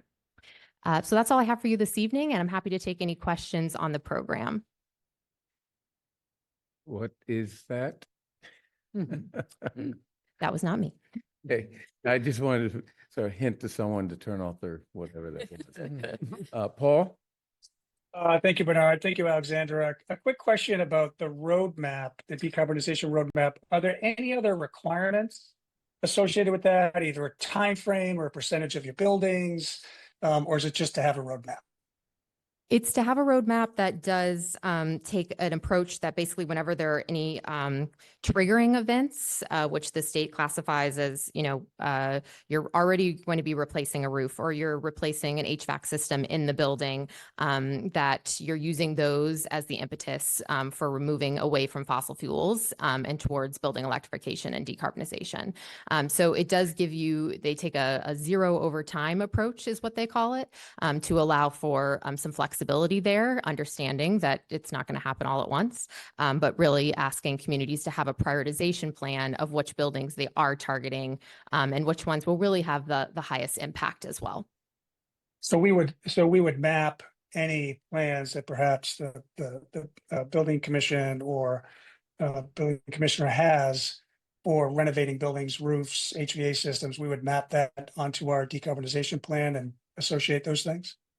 Yes, the input for the technical assistant grant for this decarbonization roadmap was a very robust spreadsheet with a lot of information, including the age of some of our systems, the age of our roof, the last year it was replaced, warranties, all those sort of things. So we've been working very closely with the building department and getting that information collected as part of the input. So that is all taken into account as they build out that roadmap. Thank you. Michael. First of all, thank you very much for putting this together, and your timing is excellent, as usual. One of the reasons why I'm thinking about the timing of this is we have later on in the agenda tonight the discussion of fiscal year 27 select board goals and objectives. And I would hope that the work that you are teeing up between this grant and the Community Action Resilience Plan would also serve as input and influences on that conversation as well. In particular, when you talked about municipal decarbonization, one of the things that I know that the town is thinking about is the consideration of its various real estate assets, including its land and its buildings. And I would hope that you would be able to supply this information to whatever ongoing efforts the town has to consider those questions as to whether the buildings that we have are suitable for adoption to less greenhouse gas emitting technologies or not, and how we might manage those assets accordingly. I had one quick question with regard to the climate action and resiliency plan. You said in 26, and given that we're discussing fiscal year 27 goals, are you talking about within fiscal year 26, or are you talking within calendar year 26? So that we can take the results of the climate action resiliency plan and actually incorporate the goals therefrom into our fiscal year 27 goals. Sure, thank you. So the Climate Action Resiliency Plan will actually be returning to you all probably next month to give you a bit of an overview on where we stand with that project. But the hope is that we will have a final plan for the board's review and adoption early in calendar year 2026, and that would be finalized for any future planning efforts, including any of your strategic planning efforts, as well as any funding efforts that we have underway. Thank you. David. I have a question regarding the Zero Emission Vehicle First initiative. Do we have any departments or divisions that you anticipate we will need to be procuring a new fleet of vehicles in the near future? Well, we have our vehicle replacement schedule as part of our kind of general procurement of our vehicles. And so, the vast majority of those vehicles sits within DPW. So that's kind of a process that happens over time. But I think, and is how we've been approaching our adoption of electric vehicles. So essentially when, something's coming out of service, is this eligible to be an EV replaced vehicle? And so we have to take into account both obviously the cost associated with that, but really the functionality of that vehicle as well. So I point that out just to say that I think that some of the vehicles might be in need of replacement because of their lifespan, but that doesn't necessarily mean that they would automatically be replaced with a zero emission vehicle. It would depend on the functionality of that vehicle. So if something's needed for emergency services like snow response or our fire trucks, different things like that, if we don't have something that we're able to still perform that same function that is available to us, then we would opt to continue on with an internal combustion engine or diesel vehicle. You just referenced the fire department. So you have ongoing conversations with school department, police department, outside departments, not just within DPW? Yeah, so the fleet purchase policy and procurement of those vehicles happens in coordination with DPW, but any transfers or changes, shifts to the fleet would happen in conversation with all of those different departments that it would affect. Yeah, exactly. Great. John? Alexandra, thank you so much for the work you're doing on this, and also for congratulations on the grants that already, have been acquired by the Sustainability Division. I just want to ask you about something that's known as BERDO, B-E-R-D-O, Building Emissions Reduction and Disclosure Ordinance. Does anything in the Climate Leaders Program obligate us to put in place some sort of BERDO ordinance? It does not. The focus really for the Climate Leaders program is really on in-house, so our building stock and our vehicles, whereas BERDO is really looking at private and commercial buildings. Right. So it wouldn't necessarily touch a BERDO-like policy as part of this program. But I will say I do know that's something that the Zero Emissions Advisory Board is certainly interested in and talking about what something like that could look like, but nothing that would relate to the requirements of this program. Right. And since you mentioned the Zero Emissions Advisory Board, what role do they play in this Climate Leaders initiative?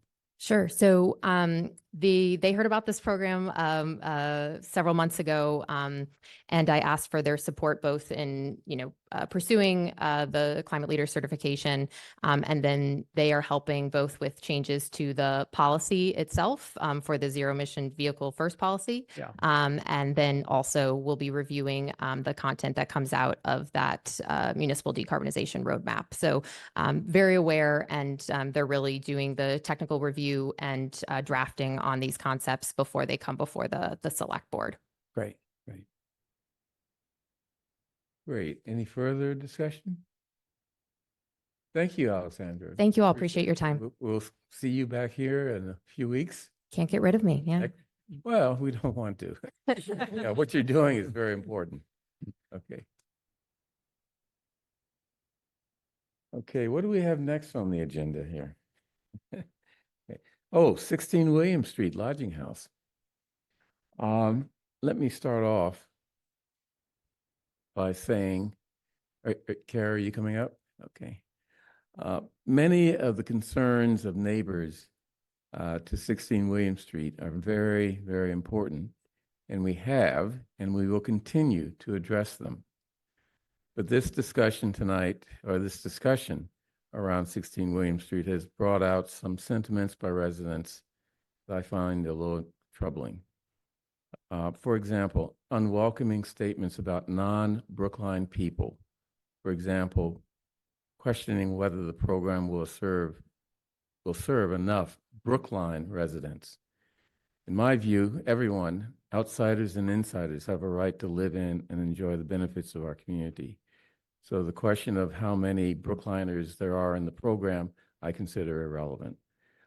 Statements that imply that Victory will bring various problems from the inner city to Brookline. Find that a little offensive, and I hope people don't continue making them. And assertions that allowing Victory residents in this neighborhood will drive down property values.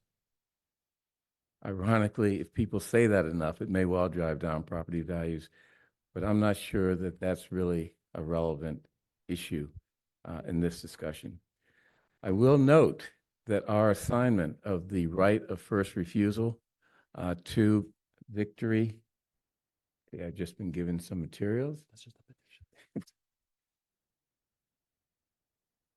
Pardon me. Oh, this is the petition. Okay. Okay. I will note that our assignment of the right of first refusal will have some conditions attached, such as the house being subject to our lodging house regulations, which Victory has agreed to, and maybe others. Sometime next week, and separate from that, when Victory has ownership of the property and applies for a lodging house license, there will be license conditions that will apply to their operations. Of course, if residents have suggestions for reasonable license conditions, please write the select board with those suggestions as we put together the license conditions for this lodging house. So those are my thoughts. This is an opportunity for other select board members to give their opinions or comments before we move on to a vote. Michael, did you want to say something? First of all, Sorry, can you speak into the mic? Thank you.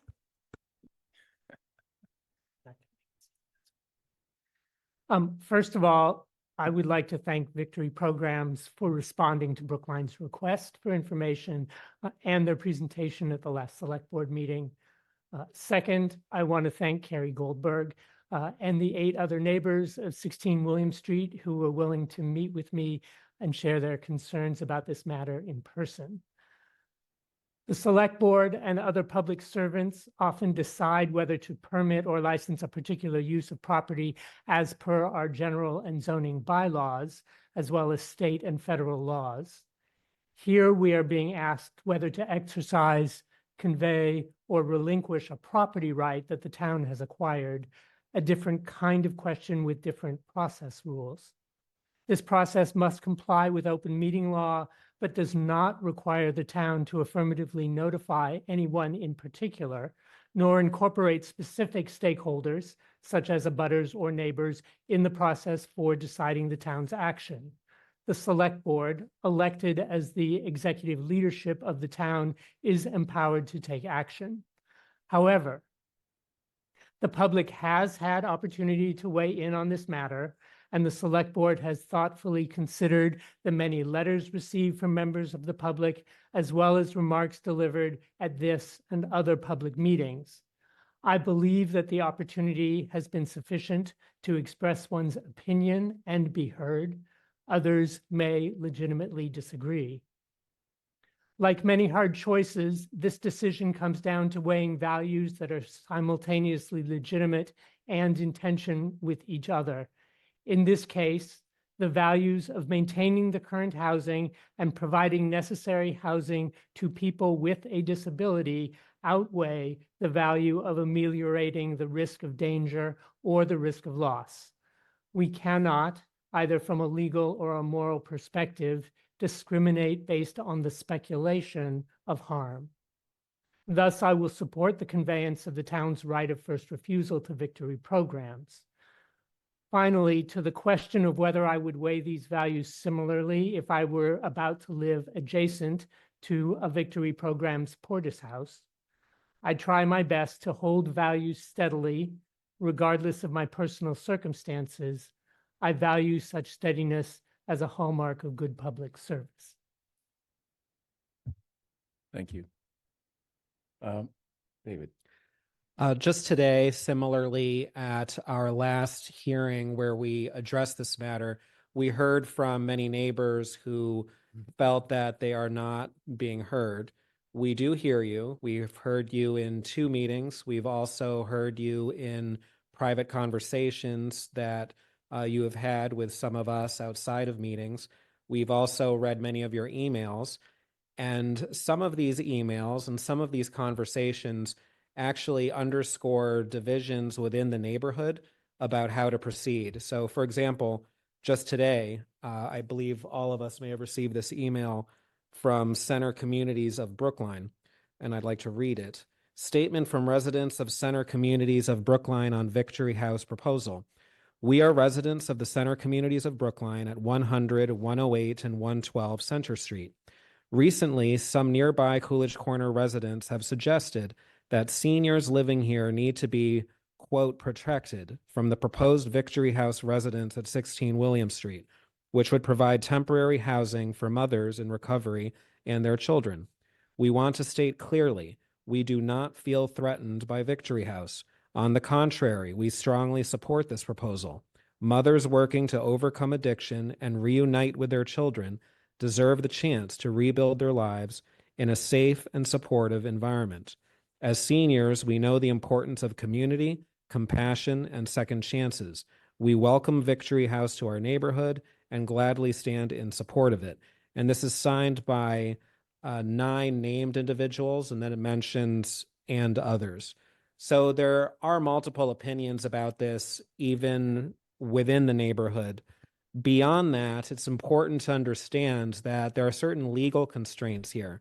As Michael alluded to in his remarks, under the Fair Housing Act and the American with Disabilities Act, we cannot discriminate with housing on the basis of disability, and those with substance use disorder qualify as being disabled under those two federal acts.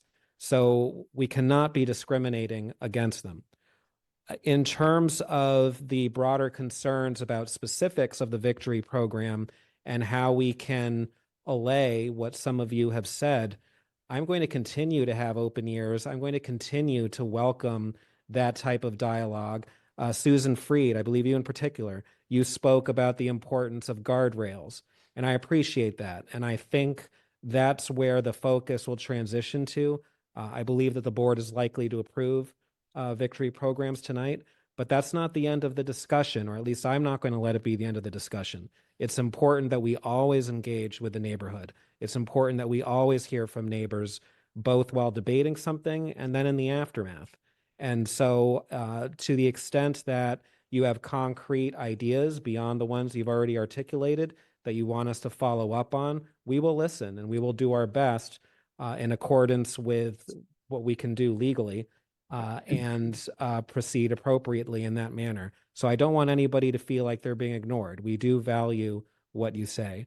As for the specifics of this proposal, I do think it serves a very important need, including for the Brookline community. We heard about 2 Brookline families who have benefited from Victory programs at their Jamaica Plain location. But even beyond that, as Bernard said, lots of communities help people regardless as to where they may originate from. And Brookline has a long-standing tradition of progressive values and of trying to lift everyone in our society, whether they have a specific Brookline connection or not. A town meeting member in Precinct 9 did bring to my attention a homicide that took place at a Victory Programs location in Dorchester. We do have the chief counsel from Victory here, and I'm wondering if you could just speak to that to provide some more context for the community, because I don't want people who wrote to us about that to feel like we're ignoring it. We also have Chief Pastor online, if she wants to add anything to that discussion. Good evening, everyone. Thank you for inviting me back. My name is Taylor Morley. I am the Chief Operating Officer and General Counsel for Victory Programs. So what I can talk about in terms of that incident is still protected by our confidentiality policies and the obligations we have to our clients. But that is a rare and one-off incident for our programs. You know, I checked in with our director of recovery who oversees that program. And what I can share is it was an individual who's having a mental health crisis at that moment who committed the act. There have not been any similar incidents or any violent incidents of nature that would harm somebody's life in our program since then. But again, the Portis Family Home is not our recovery homes. We operate 6 recovery homes where that and that incident occurred at one of those 6 homes. It's a different population. It's a different stage of somebody's recovery journey. So it is a very different environment than the Portis Family Home is. Can Paul, I see your hand up, but can I ask Chief Pastor to Of course. add anything that she thinks is appropriate? Sure. Hi, can everyone hear me? I apologize for being in the car. But I would just add that when I saw this article, I reached out to my counterparts in Boston PD. The case has not yet gone to trial, so we're all limited in what we can say. But I can liken it to maybe an incident that we had here in Brookline at a rooming house for adults with developmental disabilities back in, I think it was 2004, 2005. Or even liken it to other cases that we've had involving homicides or assault with intent to kills, in domestic violence situations. And I think there's nothing in the case that we can see so far that would lead us to believe that this is something different than what we've had already in a rooming house type situation, regardless of the reason for being there, regardless of a substance use misuse diagnosis. When you have family members living together, roommates living together, things can get heated, and violence unfortunately sometimes happens, but I don't think that we should use that incident as a reason to prevent this housing from going forward. And I'll add that the Boston police confirmed that there have been no incidents of violence related to the Victory House programs in that area since this incident in 2021. So one thing I think is important is that you have your own internal confidentiality requirements. I think what Chief Pastor is saying is that because this case has not gone to trial, there are additional restrictions on what can be said, which I assume is why this hasn't come up before. Or is it? Well, correct. So Victory programs, both due to HIPAA and state confidentiality requirements, can only share so much. And again, internally, our policies around protecting our client data, even when things go wrong, does limit our ability to comment on it. In terms of our response in the RFI, it really is not lip service to say it is a completely different program. And there was no intent not to be transparent. There was not a section in the RFI where we could have shared any, incidents on an unrelated program. So again, there is no intention not to disclose it. It is, of course, in the public sphere and news, but an opportunity to address it hadn't arisen until tonight. Okay, Paul? Yeah, thank you, Bernard. And I do want to speak about that point in a moment. But first, I want to address the many abutters, the folks that have raised concerns about this. I am extremely sympathetic. I want you to know, I've read every email that you sent to us. I've read every email that's gone back and forth between the TMMA and PACS. I think there's been 100 of them or more. I've read every thread on at least 2 to maybe 3 threads on social media about this. And I want you to know that your concerns, you should not be told that you're crazy, that you're making stuff up.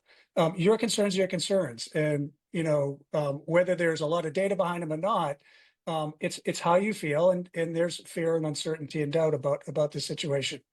So I just want you to know that I hear you. I do want to mention that, this evening, although we can't speak about it because it was an executive session, the topic was the opioid settlement. Opioids have ravaged our community, including Brookline. My wife is a transplant surgeon. She understands the impact that addiction has on human beings. It's devastating. And much of this is accidental. It happens over time. It's also a disease. There's a whole bunch of reasons that happen. But it doesn't automatically mean that because you got addicted to opioids because you had something happen with health, that really turns you upside down, means that you're a criminal. It is not an automatic. I know there was some data that was shared that shows some relationship. There's also the number one problem in our community is not opioids, it's alcohol. Alcohol is devastating our community. And if you don't think that you've got big problems in your neighborhood already with alcohol, I assure you, you probably do. And folks that can be addicted to alcohol can quickly get into a situation where they would perhaps have to leave their children to have their children taken away for a time. And again, there's just a human aspect here of understanding that to have an opportunity, a safe opportunity for a family to be reunited, and to have those children have that opportunity to be with their birth parent, their caregiver, and have that healing happen. I can't think of anything would be more rewarding than to help have that happen in a safe, effective, environment that is open and transparent. So that's really why I feel pretty strongly about supporting this. For those that are worried about their real estate prices, I live in one of the most expensive areas of Brookline, and it's across the street from transitional housing, where folks have come through there. I've known some of them. I've seen them. I've interacted with them. They're lovely people. They're have come out of homelessness sometimes. Sometimes they have some additional issues, but I can assure you, my property value has not gone down one bit. So I don't think this idea that there's going to be a correlation to your property values and what's happening.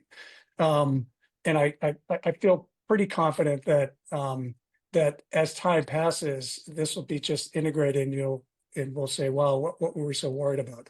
But I do want to go back to this issue about transparency. I did get a phone call today, and I did get a bunch of emails about the information that came out. I think it was from one of the other program houses about the homicide.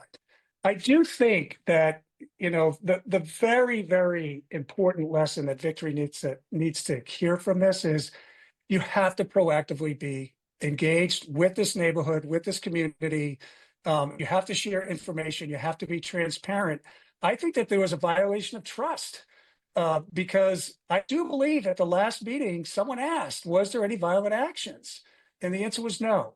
And in fact, no, if you're talking the context of this specific type of program that you have, but it did happen within your overall program. And I think it's really, really important. I can't emphasize this enough, that Victory work and be transparent and over communicate and be available to the neighborhood and the community, because that's how we've seen other lodging houses effectively work with the communities, transitional housing or not.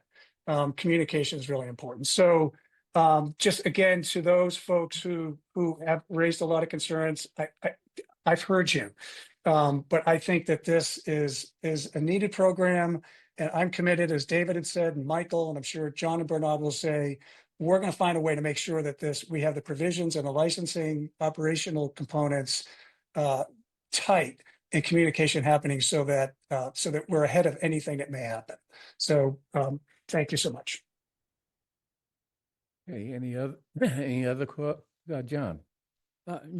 Just to add to what my colleagues have said, I will confess that it didn't take long for me to decide, once I saw that Victory was an applicant, and once I had sort of learned some basic stuff about the programs that Victory offers, that, this was a yes for me. And so I say that, and at the same time, I acknowledge that it's one thing for us from afar, who don't live on this block of William Street, to say it's an automatic yes, because out of compassion, out of support for these types of programs. It's quite another to be the resident of a house next door, of a house on the block, of a house around the corner, to have children, to maybe live alone and worry about your safety. So I think we all have to concede that these are not easy issues. But in the end, and actually from the very beginning, there's been no doubt in my mind that the right thing for Brookline to do is to welcome this program, welcome those who receive services via this program, recognize, I'll put it in this phrase, there but for the grace of God go I.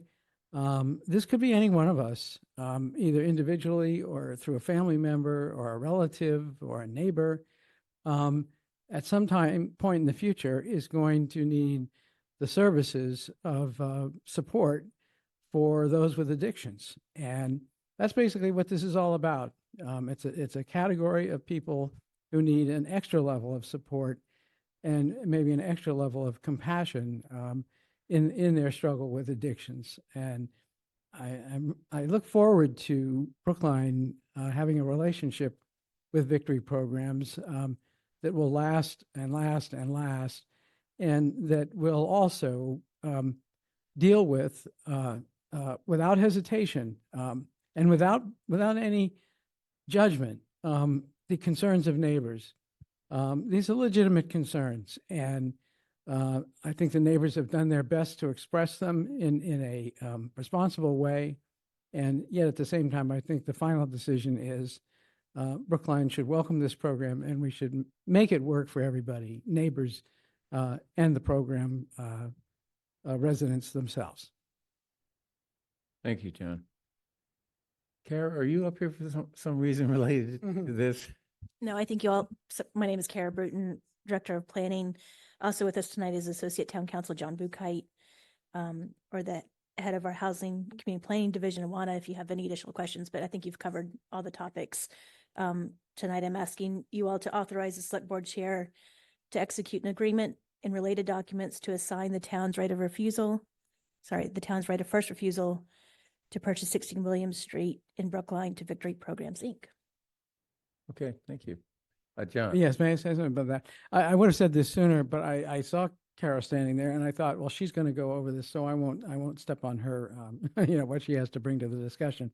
But I hope everyone listening tonight will go to the agenda and the item that we're discussing right now and recognize that there is a memo from Kara, and there is also, Kara, help me with the language. What do you refer to them as? Stipulations? There's obligations in the assignment Right. that cover the topics that you all went over. Yes. So there is a lot of work has been done to incorporate into our dealings with Victory programs many of the concerns that have been brought to the table by neighbors and others. And you'll find them on this page called Obligations. And I think that'll make us all better informed as to what we have already recognized ought to be reasonable requirements of going forward with this program at this location. Thank you, John, for bringing that up. That's very important. Those will be obligations within our assignment of Yes. right of first refusal. Yes. In addition, when they come up for licensing, we'll have additional conditions of the license. And that's what I'm urging people to let us know what you think are important conditions to put in the license conditions piece. Chaz? Thank you. I just wanted to flag, because I know this is of concern to the public, that some of those obligations, people have asked, oh, it doesn't say you agree to be regulated as a lodging house. It's actually stronger than that, because it includes the requirements of a lodging house, and in some cases goes beyond those requirements. So rather than saying you agree to be regulated as a lodging house, then if those rules change or are challenged in some way, as a broad mechanism, the house is no longer subject to them. We put the specific requirements in there so that it's not just, oh, we agree to be regulated as a lodging house. We have the specific requirements of lodging houses as part of this obligation. And as part of that licensing process, as the chair said, I do just want to make sure folks understand the framework of this. Conditions of licensing have to be reasonably related to the license being issued, and we have to treat all licensing applicants equally, which is not to say we have to treat everyone the same, but we have to treat everyone equally in terms of what we, the rubric we use in terms of determining how a license is issued and what the restrictions on or conditions on that license are. So there's more to come on this, but I do just want to make sure that people's expectations are set in terms of how to frame out a request for a license condition, and that it has to be reasonably related to the service being provided, and that it has to be in line with how the town does business with other like-minded licensees. Great, thank you. Any further discussion from the select board? Jazz's hand is still up. Nope, at all, taking it down. Okay. Okay, so then I'd like to make a motion. I move that the select board approve the assignment of the town's right of first refusal related to 16 William Street to the Victory Programs, Inc. program with such conditions as the town administrator and planning director determined to be appropriate. I assume that's what we've been discussing, including that the house be subject to the town's lodging house regulations as town administrator described that. That a good description of what we're moving? And are we authorizing somebody to do something as a result specifically? Select board chair to execute an agreement and related documents. Okay, sorry, it's not in my notes. And authorize the select board chair to sign the documents related to this transaction. Okay, all in favor, please indicate by saying aye. John Van Scoyac. Aye. Paul Warren. Aye. David Perlman. Aye. Michael Rubenstein. Aye. Chair votes aye. Thank you. And thank you to the community for your inputs into this process. Next, project eligibility letter application for 429 Harvard Street.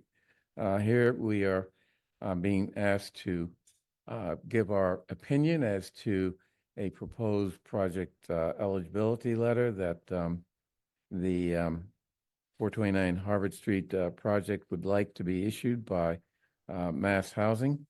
Kara, do you want to sort of introduce this and then I'll talk about what we're going to vote on. Okay. Again, Kara Bruton, Director of Planning and Community Development. The Select Board heard a presentation from the development team at your last meeting and reviewed a draft letter. I asked for comments based on your discussion, and there was basically one question that needs a little bit more discussion of how you all want to frame the letter. And with that, Chair Green, we spoke earlier. I think you're ready to walk through those choices. Yeah. Okay. Let me start off by first of all, I want to give everyone an opportunity to discuss the issues that they think are important and maybe articulate where their thinking is before we vote. So I'll start off with my comments. First, I'll start off by saying that I'm going to oppose the project, meaning that I propose that we ask the Mass Housing not to issue a PEL.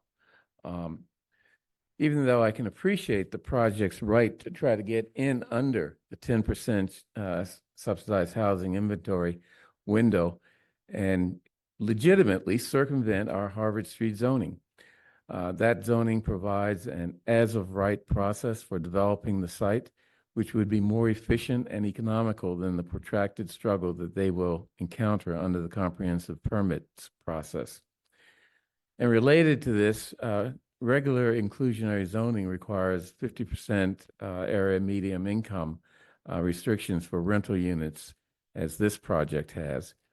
But the Harvard Street zoning district, which they have not agreed to act under, increases AMI for rental units to 70%, which would provide housing for some working class and middle income families, a demographic that we really need here in Brookline.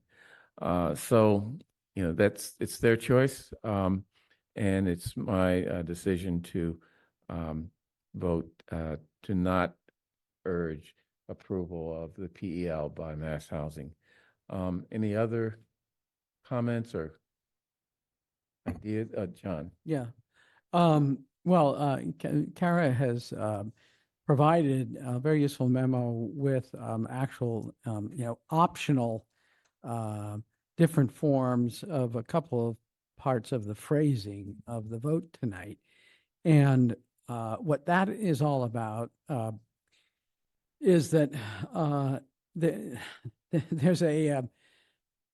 always going to be a question hanging over so-called 40B projects as to whether the nature of the 40B process is that the state deems a community, in this case Brookline, to have fallen behind in its obligation to provide for subsidized housing units, And therefore, the state essentially intervenes whenever the town or the local community is in a position of having fallen behind. The threshold is 10% of the inventory be subsidized. The mechanism that the state has adopted to address that is they then essentially take control of the approvals process through something called a comprehensive permit, and they allow for developers to get certain allowances, in terms of height, massing, setbacks, landscaping, et cetera, and get relief from what is the normal requirement at the local level under our zoning laws and our other regulations of local development. So, if the state is going to take over the whole decision-making process because we have fallen below a certain threshold, do we then, as the select board, simply say to the state, flat out, you shouldn't approve this because it doesn't conform to what we believe to be the proper height limits and other limits for development on Harvard Street? Or does the local select board say, what you should approve is something that is more in conformance with our expressed preferences as to height, massing, et cetera. And what we mean by that is, and then we, provide for a brief explanation of, what the prevailing consensus in the town is as to how housing development should take place on Harvard Street. And we have a very clear indication of what that consensus is. It couldn't be more clear, because we went through a process of developing something called this form-based zoning plan. I like music too, but maybe not right now. Not here, right. And at the end of that process, there was a vote of town meeting, and it has not had much time yet to prove its value in terms of development that has actually ensued under our form-based zoning. But certainly the thought behind that was that there would be housing development spurred. And the thought was that it would be housing development that would conform to neighborhood desires and expectations as to Brookline's quality of life. So can we get that result by simply saying no in this instance? Or can we get that result by saying that we would agree with the state in allowing a development under these and such conditions? I'm in the latter camp. I think we owe it to the state not just to say no, but to say what we consider yes. And I think we can give them an indication of what we consider to be yes, while at the same time saying what is in front of them isn't what we think should be allowed. And so I prefer the suggested, the optional wording that is that the state approve this only if certain conditions are met, and they're defined in Kara's suggested vote. That's where I'm at on this. Thank you, John. Paul, I see your hand up. Yep, thank you, Bernard. So I want to say touch upon a couple of subjects. The first is I challenge this concept that we've fallen below 10%. I asked the building commissioner to come. Hopefully he could answer some questions about this. But, the only reason why we're below 10%, my understanding is because Pudding Stone hasn't been given their certificate of occupancy yet. Yet they've been given a temporary certificate of occupancy, and there's people living there. And if they had the certificate of occupancy, we would be above 10%, we wouldn't be even having this discussion. So before I talk about broader issues that maybe touch upon what John and Bernard had said, I'm hoping that maybe Dan could just talk a little bit about What's going on with Pudding Stone? Why do they have a temporary COO, not a permanent? And what's the requirements for them to actually get to a permanent one? Is that okay to ask? Hi, Dan. Yes. Sure, I can do my best to answer those questions. Dan Bennett, Building Commissioner. So right now, we've got 540B projects that are active. And the one that's most close to being done is the Pudding Stone. And there are 250 units. There is a temporary certificate of occupancy. And it is, I issue TCOs for 3 months at a time. And they phased that construction in so we could move people in over the last, I'd probably say maybe year, 8 to 12 months. And they've reached full capacity. And they have not submitted the documentation for a full CO. There is one minor issue that the plumbing and gas inspector has with the garage of the garage heater, the intake and exhaust vent material. We've been in discussions with the engineer, and they are working on it, but it's just been very slow. And now the engineer works for the developer, and we're doing our best to kind of push this along. The TCO to renew all 250 will cost about $37,500, which I've let CHR know. But the plumbing and gas inspector, recently I spoke with him, he is expecting this to be completed by Friday or Monday. Now, again, that's just a normal schedule. Tradesmen out there working, an engineer's letter is going to come in after that. And, they could take as long or they could do it as fast as they want or as slow as they want if they feel that there's some benefit to delaying a full CO. I don't know the inside, story there. So Dan, just to be clear, and Bernard, if it's okay, I just got a couple of questions for Dan. First, I really appreciate you do yeoman's work. You have a hell of a difficult job to deal with all this, but essentially, we're waiting on the developer to tell us when they would like the final COO. Is that correct? Yes. Because they have to submit the paperwork. So the situation, so we're waiting on them. So the situation is, it's the developers who actually decide when the window opens and closes. So they could wait a little bit. And right now we've seen what, two or three, at least two. We saw the one at Chestnut Hill West, and now we're seeing this one that are just coming in. While this other thing, we're monkeying with the vent over at Pudding Stone. And this is lunacy to me that there's no impetus, there's no requirement, there's no trigger for the developer to actually close the window. We're dependent upon them to close the window for submission of 40Bs. We should not be, we should really have a discussion about this. We should not be issuing temporary COOs. We should, because they're generating revenue. This could go for another 3 months. Right? We're not going to solve this tonight, but I just want to put this on the radar for the board of this situation that's going on. Chestnut Hill Realty, I have a lot of respect for, they're currently in control as to when the window opens and closes for this 10%. And that, to me, we're not in control of it at all. And I think we have to address that from a longer term policy perspective. But Dan, I appreciate you answering the question. That really is just a vent or something that's in the way. But back to the issue of kind of what John said and what Bernard had said.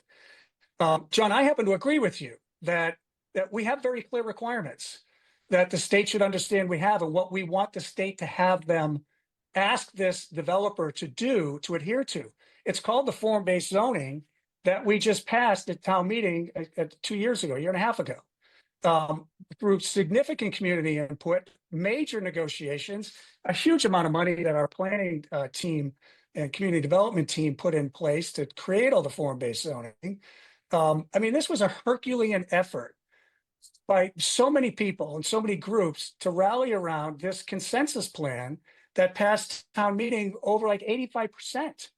And the way that we communicate, I believe we communicate to the state that this is what we want the developer to do, is we say, no, don't take any of what this developer is bringing to you, because the letter only says that they have to kind of be close to, our zoning with 6 stories or 4, be close to 4 stories. It doesn't take into all of the form-based zones. There's so much to it. There's green space, there's setbacks, there's first floor commercial depths, there's parking requirements, there's vegetation for parking, there's fenestrations for how the buildings are to be designed. Why on earth would anybody bother participating in the comprehensive plan or any comprehensive zoning reform in the future if the select board is just willing to say, the window's open because some developer delayed it, and we're just going to override, let the state decide what should go in this lot? I don't think that's the right way to do it. I'm completely aligned with Bernard. We should say no. We're asking for the Pell to be denied and ask this developer to come back and conform to the zoning that the community and town meeting went through, extensive process of consensus to develop. That's what the town wants. We've upzoned the whole corridor. And that's what we should ask the state to ask the developer to conform to by denying the Pell. That's my position. I'm really hoping that we can come to agreement on this. Thank you. David. If we were over the 10% threshold, then I would agree with what Paul's saying. But this application is not to have the project proceed under existing Brookline zoning. It's under 40B. And they don't need to comply with Brookline zoning. That's just the underlying reality. And you stated that in your remarks as well. So we have 2 approaches we can take. We can acknowledge that reality, but try to get them as close to our direction as we can in the manner that John described. Or we can just say flat out no and be ignored, as we always are by Mass Housing, because inevitably the Pell gets approved. Because again, this is about 40B. It's not applying within our Brookline zoning. You referenced, Bernard, specifically that under the Harvard Street zoning that can be 70% AMI. This proposal, though, is for 50% AMI. So that would actually be reaching out to a group of people who have lower incomes. And that's a component that I see as a positive to this proposal. Another positive, the 15 parking spaces. So they're not trying to take a lot of space for parking, and this is an area that is bicycle friendly. So that's a positive. Even though under 40B, there's no commercial requirement, they are, at least in this first draft, respecting that there will be first floor commercial. So there are positive elements I want to acknowledge, but at the same time, we have received some very detailed lists of negatives with the current design. I thought that Linda Pelkey sent us some very constructive criticisms of the design, and I think that many of those criticisms are incorporated in the draft that John is favoring. So I don't think any of us so far who are speaking are saying yes to this proposal as is. None of us are saying that. The difference is in the approach that we take in order to try to get something constructed that is, if we remain under 10%, as close to our zoning as we can. And if we get over 10%, then they're going to have to work with us. But either way, this creates a path forward. But, So I Bernard, support John's proposal. Go ahead. Okay. Oh, sorry. Could I speak briefly for a moment on this? Yep, briefly. So, David, first, you just completely misrepresented Linda Pelkey, and I think I'm pretty confident in her ability. And she's saying, Paul, please speak up. Linda Pelkey is absolutely opposed to this. She doesn't want it to be close to the zoning. She doesn't want you to be near the zoning. She wants it to be exactly conforming to the consensus form-based zoning that was just approved by town meeting a year and a half ago for Harvard Street. It's not up to us to just negate entirely what the community said they want along Harvard Street. They just did it. And what you're saying is you know better than what the community and town meeting and all the boards and commissions that agree to do it. You know better. no. And frankly, I don't think I don't think he does. The other point is, I think it's really rephrase that. So well, it's okay, not you're so right. Offensive, targeted sorry. at one of your colleagues. I don't mean to target him, but I do think that we should not override what I think every board and commission, 85% of town meeting members, the unanimous select board at the time approved for the consensus plan. But I also want to plant a seed with my colleagues. If we send a letter that denies it, asking to deny it, if they do approve it, I'm going to suggest that we challenge this, because I think the regulations on how this is done is absolutely upside down. Right now, we are over the 10%. There are 250 units. I don't know how many people are living in that building, but I know it's a lot. So these units are already being lived in, and we're not getting credit for it. And we're waiting for the developer to allow us to get credit for it.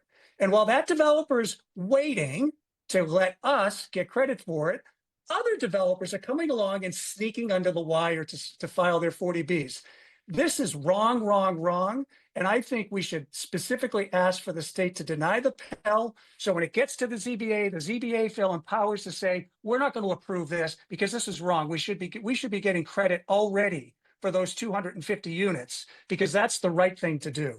Okay. So I don't think we should be getting close. This is not Got hand it. grenades and horseshoes. Thank you. Kara, what do the state regulations say with respect to when a certificate of occupancy is going to put something on the SHI? So it simply says certificate of occupancy. I was speaking with Town Council Joe Kellenen about this earlier today, and we've known that this was probably going to come up for 10 years now. There was going to be some point like this. I don't know if Joe wants to speak more, but if and when an application is filed with the ZBA, as Paul Warren mentioned, that would be the time for the town to say, we think we're above or in a safe harbor or not. And so we're preparing for that, for the ZBA to use that if they want to or not, to make the argument. Depending on where we're at, we may get above the 10% anyways before a full application is filed. Remember, this process takes about 90 days with the state, and we're about 20 days in. So there's a lot to unravel in the next couple of weeks, but what Paul was mentioning was the timing and the place to make the assertion that we're in a safe harbor would be when the ZBA receives a full application. Good, thank you. Any other, Michael? Yeah, so a few things. So just to put a pin on the point that you just made, the timing of the application to mass housing and the request for this project eligibility letter, what I'm hearing from you is that the timing of that is really distinct from the determination of whether or not we're over the 10%. So my understanding of developer behavior in this regard is that they will line something up with an application like this and then often seek extensions for optimal timing in front of the ZBA, as opposed to waiting to do the mass housing project eligibility letter step, right? They're just putting their ducks in a row for some future optionality. Is that right? That's been, you're talking about when developers do things. That's been my experience as well. But Okay. yeah. Okay. So that's point number one. Point number two is within the letter, and I'm sorry if I'm burrowing into the details of the letter, but I would like to try and move this along. There is a statement here that says, regardless of the outcome of this Pell application, the select board looks forward to collaboration between the developer, the town, and members of the community to realize infill development at this location. And I notice, Director Bruton, that you did not flag that as optional in the various versions that we're considering. And thus, I am operating under the assumption that regardless of whatever other choices we make within the letter, that line is still a reflection of the select board's position, in which case regardless of the outcome, I would be in favor of sending this letter because I think that that statement from the select board is actually the most relevant factor to the considerations that both the developer may make over time, as well as what Mass Housing may or may not choose to consider in their criteria of this Pell letter, right? Because as we know, even our commenting on this is optional to the process. Okay, so that's point number 2. And point number 3, to the point that Paul made, Member Warren made originally about the very long list of features within our zoning bylaw that impact this property.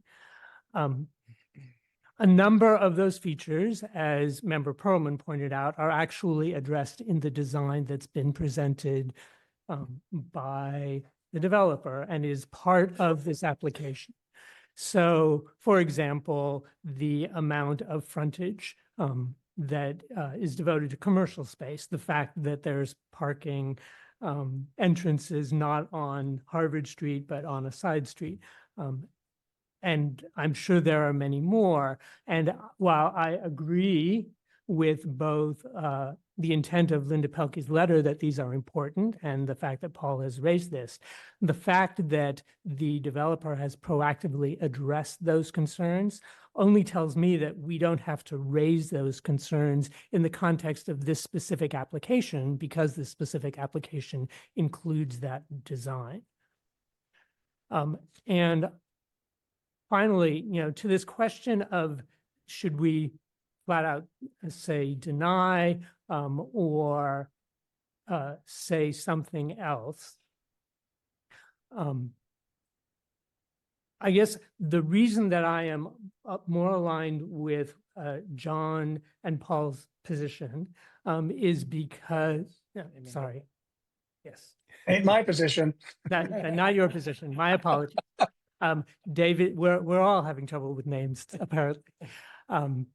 With David and John's position is that, I believe that Mass Housing has a relatively strict set of criteria that they will use in terms of judging this matter. And from my perspective, the objective, there are 2 objectives here. One objective is the creation of housing, which we know is a deep need in this town, and affordable housing as well. And the other is to have that housing conform with what the neighborhood requires. And while I agree and appreciate all of the effort that went into the creation of the development on Harvard Street, we also have data that indicates that that effort is not leading to significant creation of housing.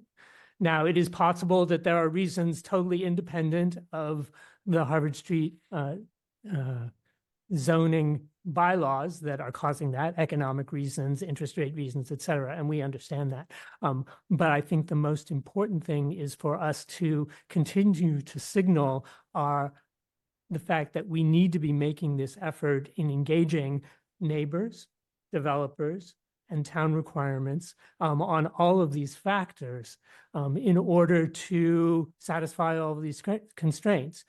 Some of that may involve what some people in letters have suggested, which is going back into the zoning code and making modifications and going through that process again with its rigorous community engagement. And I think that that is also a signal that is coming from this letter and from the feedback from the community. So to the extent to the desire of moving this along, the place that I would agree with other select board members is sort of the middle position, which is of the 2 options, being very specific, for the 2 options of the 3rd paragraph, to say that the town respectfully requests Mass Housing only approve with conditions, to identify the conditions that the developer has specifically not met yet, particularly the 4-story scale constraints and the tree canopy issues that were not met by the developer's design, and most particularly include that other statement of our interest in collaboration. So for the sub option within the second section of closer to and consistent with, I would be willing to support consistent with in the effort to move that along and to be consistent with what you're talking about, Paul, and what Linda is talking about. But that is my revised position based on what I've heard from my colleagues and the information that I've gotten from the town. Let me be clear. You're suggesting that we select option 2, which is not to object or not to refuse to accept the PEL. Well, the decision of whether or not to accept the PEL is not our decision. It is Mass Housing's decision. But it is our Mass Housing, not that Mass Housing only approved the project eligibility letter for this project with a set of conditions that include consistent with, as opposed to closer to, the 4-story scale constraints and the tree canopy. Okay, so you're with John's position. I don't know if John articulated a position on the closer to and consistent with option within that second option, but for the first question, yes. You're saying consistent with. I'm saying I would prefer closer to, but I'm willing to I would prefer closer to, but I'm willing to accept consistent with in the spirit of compromise and meeting the broader concerns of. Got it. Okay. I like consistent. Paul? Yeah, so I want to take a step back, and I think the first question we should be asking ourselves, and we should vote on before moving forward, is whether we want this letter to ask them to deny the Pell or not. And I think, look, I spend an exorbitant amount of time on the comprehensive plan, this whole consensus plan for Harvard Street, and I think we are about to absolutely break trust with the community. We went to town meeting with all kinds of community engagement, negotiations. The reason why the thing passed at 85% or more was because the community said, this is the right package. This is the right zoning to create housing, to create commercial, to make it fit in the scale of the neighborhoods. That's what we did. Okay. And for us now to just unilaterally say, we're not going to design on the fly. That's what Michael's doing right now. We're going to design on the fly what the zoning should be for this site. I think if I'm a resident, I'm not going to trust anything that comes out of zoning out of this government, because the first chance you had to break it, you broke it. And I think this is a huge mistake. We're setting a very, very bad precedent. We're sending a terrible message to the community that we can't be trusted. We cannot be trusted. As a board and as a community. This is my view, Bernard. I'm not talking about you and I. I'm just saying they can't trust their government if they're going to say, this is the package, this is the zoning that's right for Harvard Street, this is what's going to make us compliant with the law. And the second that someone says, well, we have an opportunity to break it, we're going to support it. Okay. The way, okay. So that's all. I would like to first have a discussion and a vote about whether the letter that we're setting should say that we're asking them to deny the Pell, but we would still like to work with the developer to conform with the zoning that we passed on Harvard Street. Okay, got it. I'm happy to do that. Okay. Let's be clear. Zoning, whether it's Harvard Street zoning or any other zoning in town, can be ignored under 40B. And I agree with that. To the extent that we're under 10%, they have every right to ignore the underlying zoning, including Harvard Street. Now, it's my position that they shouldn't have done that. I agree with you. But let's not suggest that that those select board members who don't want to ask Mass Housing to reject the PEL, that they are somehow going against the sentiments of town meeting and the residents. That's just not true. Okay. Well, I So, can, okay, here's what I Go want ahead. to Okay. suggest. I'd like to move, okay, how do we say this? Option 2. Okay, no, I want option 1, okay? Well, yeah, but I mean. Let me Yeah, articulate. sorry, Okay. yeah. I move that we do not approve a project, I'm sorry, not approve, that we do not ask Mass Housing to approve a project eligibility letter for 429 Harvard Street, and that the letter to Mass Housing reflect that decision. Thus, the letter that we approve will, 1, select the first option on page 1 of the revised draft, number 3 on the red line copy, which I think everyone's looking at, right? Yeah. Number 2 will not include the language on page 2 that starts with, thus the town also respectfully requests. That was another option that Kara gave us. And 3 will select the first option on page 5 of the revised draft, which also, is in line with rejecting, to the Mass Housing. So is that clear? And can we vote Yeah, on and that? I, one? yeah, we'll and just I see like where we are. language. And I Pardon me? like the language, that Michael highlighted, that's staying in the letter, that says, we're gonna work with this developer, like, we should always work with the developers, right? And that work may result in them coming to, 4 stories and figuring out how to use our zoning, or it may result, Michael, in Okay. us bringing changes to town meeting to change the zoning to make it Okay. work better. Okay. Yeah. So motion on the floor. All in favor of that motion, which is to not tell Mass Housing to issue the PEL. All in favor, please indicate by saying aye. John Van Scoyac? No. No. Paul Warren? Yes. David Perlman? No. Michael Rubenstein? No. Ooh. Chair votes yes. Weren't you Okay, so, pardon me? Weren't you counting? Yeah. Well, no, I thought David here would be a different vote, but Yeah, you got it. okay. Someone make a motion for the second option. May I? Sure. Yeah. Well, this is, pretty straightforward. I move that we go with option 2 in each of the cases where there are 2 options for wording. I don't have those in front of me, John. Could you actually use the words so I can understand is 2 the compliant? Okay, wait, or, I mean, I'll do it. consistent? Okay, what John is asking, and this is his motion, that we select the second option on page 2, which says the town respectfully requests Mass Housing only approve a project eligibility letter for this project with a design of the building that the proposed site layout, and I think they agree, consistent with the 4-story scale constraints of the Harvard Street zoning district and consistent with the design requirements outlined in 760 CMR 56.044C and the related comprehensive permit guidelines dated December 2014.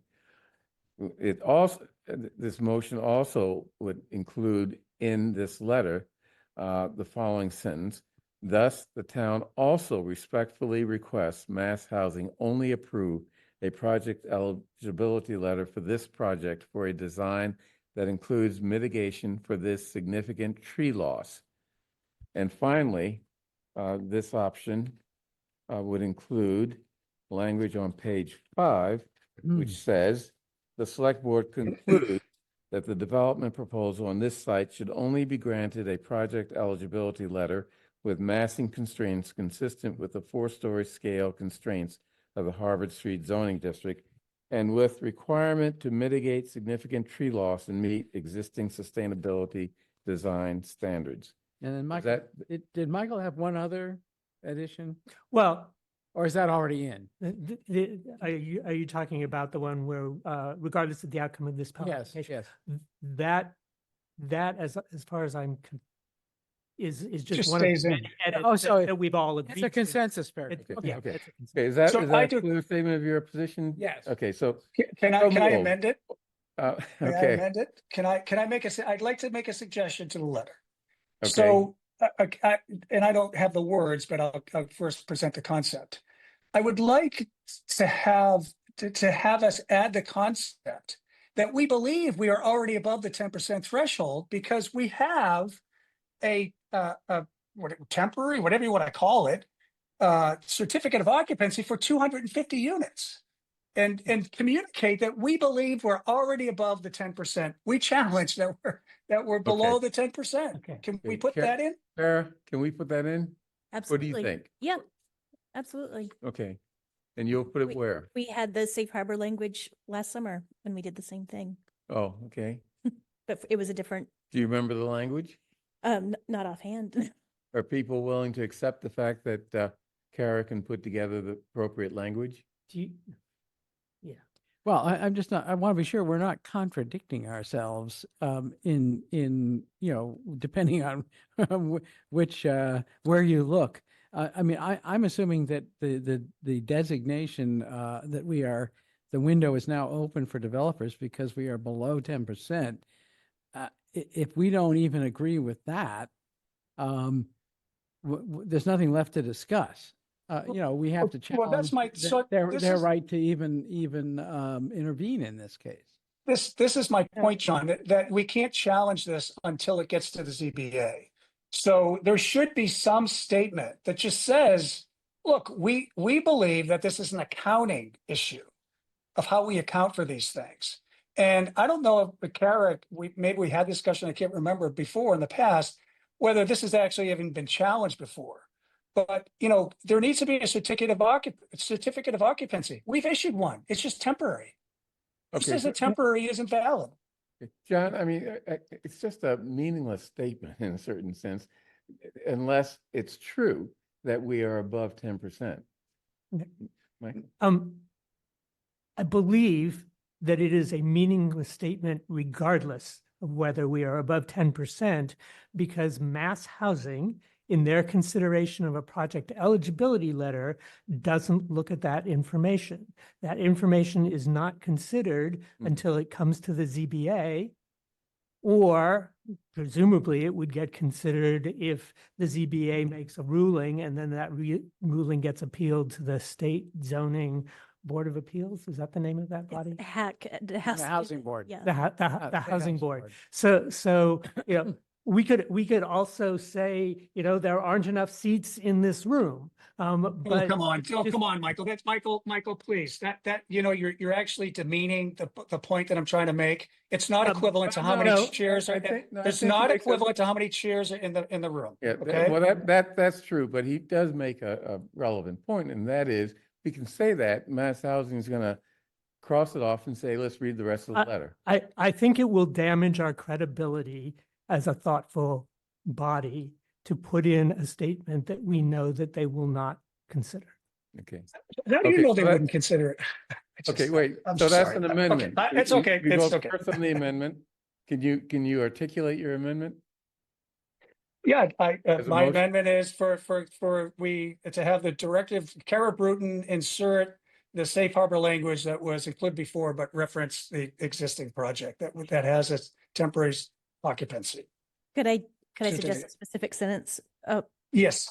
At the very first paragraph, the last sentence there would be a sentence added that says, the select board believes we are in a safe harbor now due to 10% of the units having a certificate of occupancy. And why would that makes why it would so Mass foolish. Housing care about that? Well, Beyond if- that, we don't. if- So that's just Yeah. factually inaccurate. Let her answer the question. Bernard asked her a question. She's going to answer. So the state, in their regulations, does take into account the local housing efforts the town has made. This is why we mentioned where we thought we were with percentage of land last summer. They care and weigh how much has the town moved in addition to what's being proposed.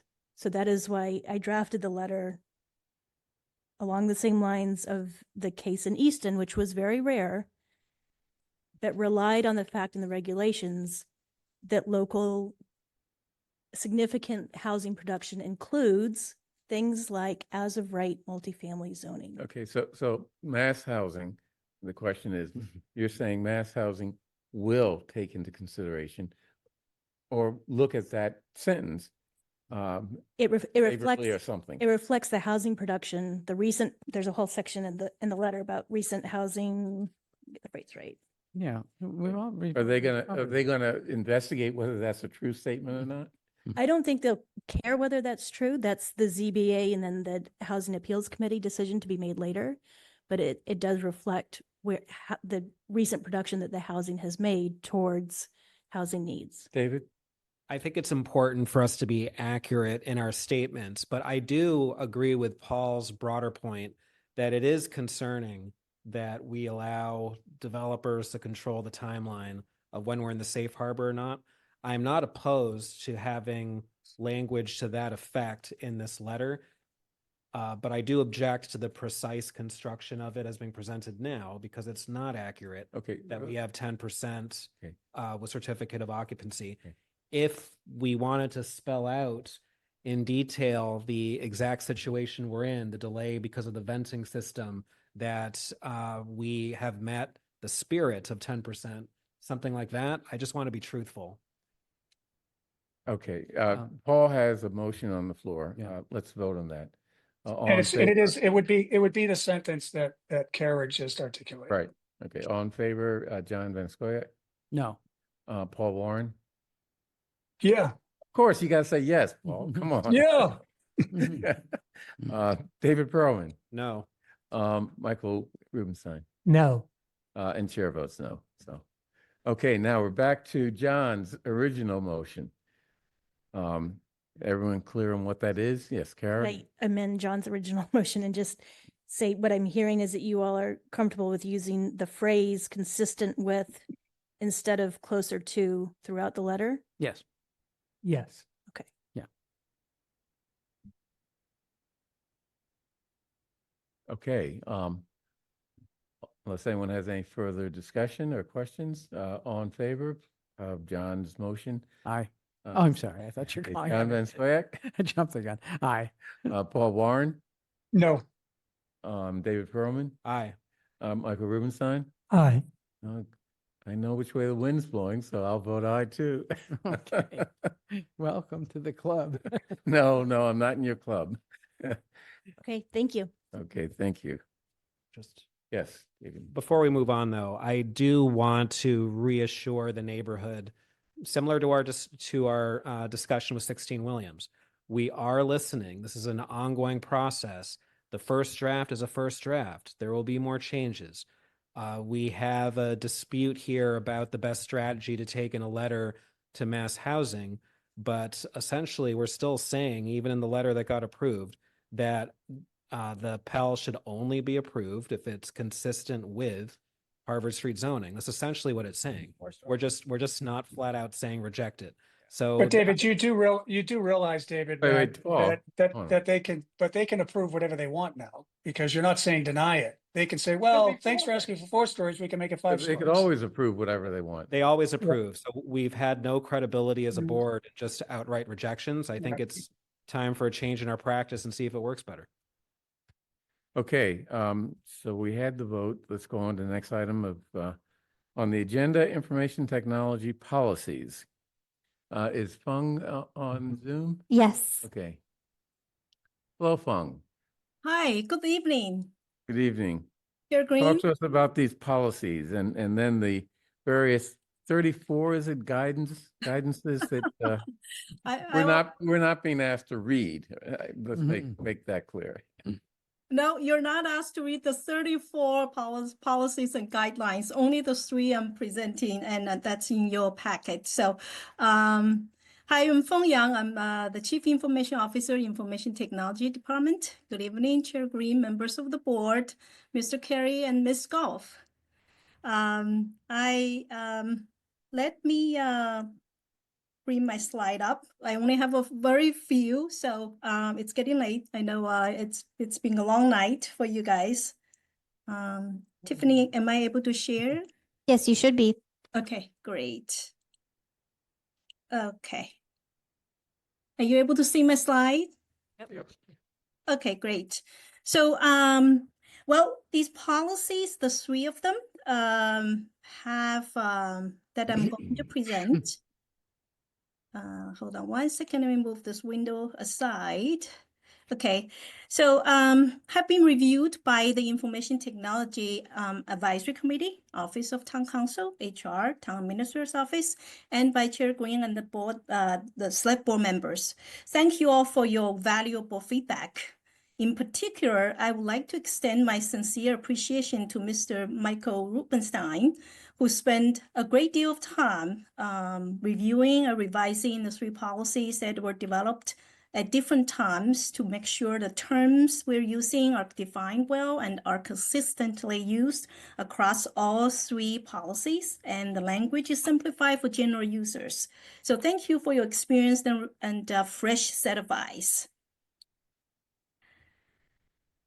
So the 3 policies are Information Technology Resource Use Policy, the Generative Artificial Intelligence Use Policy, Written Information Security Policy.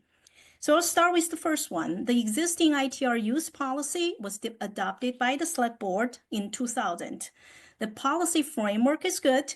Most of the updates are in the acceptable use section.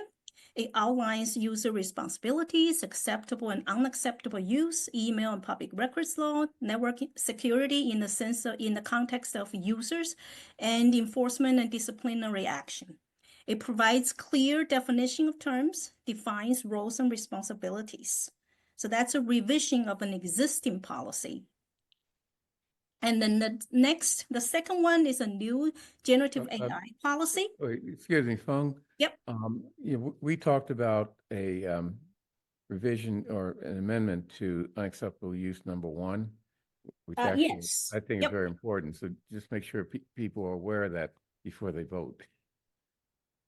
Yeah, so the change that Chair Green was referencing is the unacceptable use number 1. If you look at page 2 of the first policy, let me read the original language and then let me tell you what the change that was proposed by Chair Green. So sending, receiving, downloading, displaying, forwarding, printing, or otherwise disseminating material that is profane, obscene, harassing, fraudulent, offensive, or defamatory, other than for legitimate work-related matters. So Chair Green was recommended to use, instead of work-related matters, to say limited law enforcement and other similar matters. So that was the change that's recommended. I thought that, the language is a little too open-ended, that, and what is legitimate work-related matter in terms of downloading, pornography or other things. I thought we had to be a little more precise there, that, this is limited to law enforcement, of course, but also other legitimate purposes like HR. I assume the library does some monitoring of the usage of their equipment, things like that. You have a question? Yes, I have a question. I'm wondering how this applies to the incorporation of material. Okay, let me be specific. I'm thinking of a use case where, for example, somebody produces educational materials on a relatively sensitive matter, sexual health, for example, and they include some material that may be graphic. And some people may consider that material obscene or profane, and others may not. And I'm just concerned about what the validation process or verification process is for a use case like that, so that we don't end up self-censoring our any educational materials that the town might produce in that regard. Yeah. I think that's separate from, what I'm suggesting we add here, but how do we deal with that generally in the policy? Well,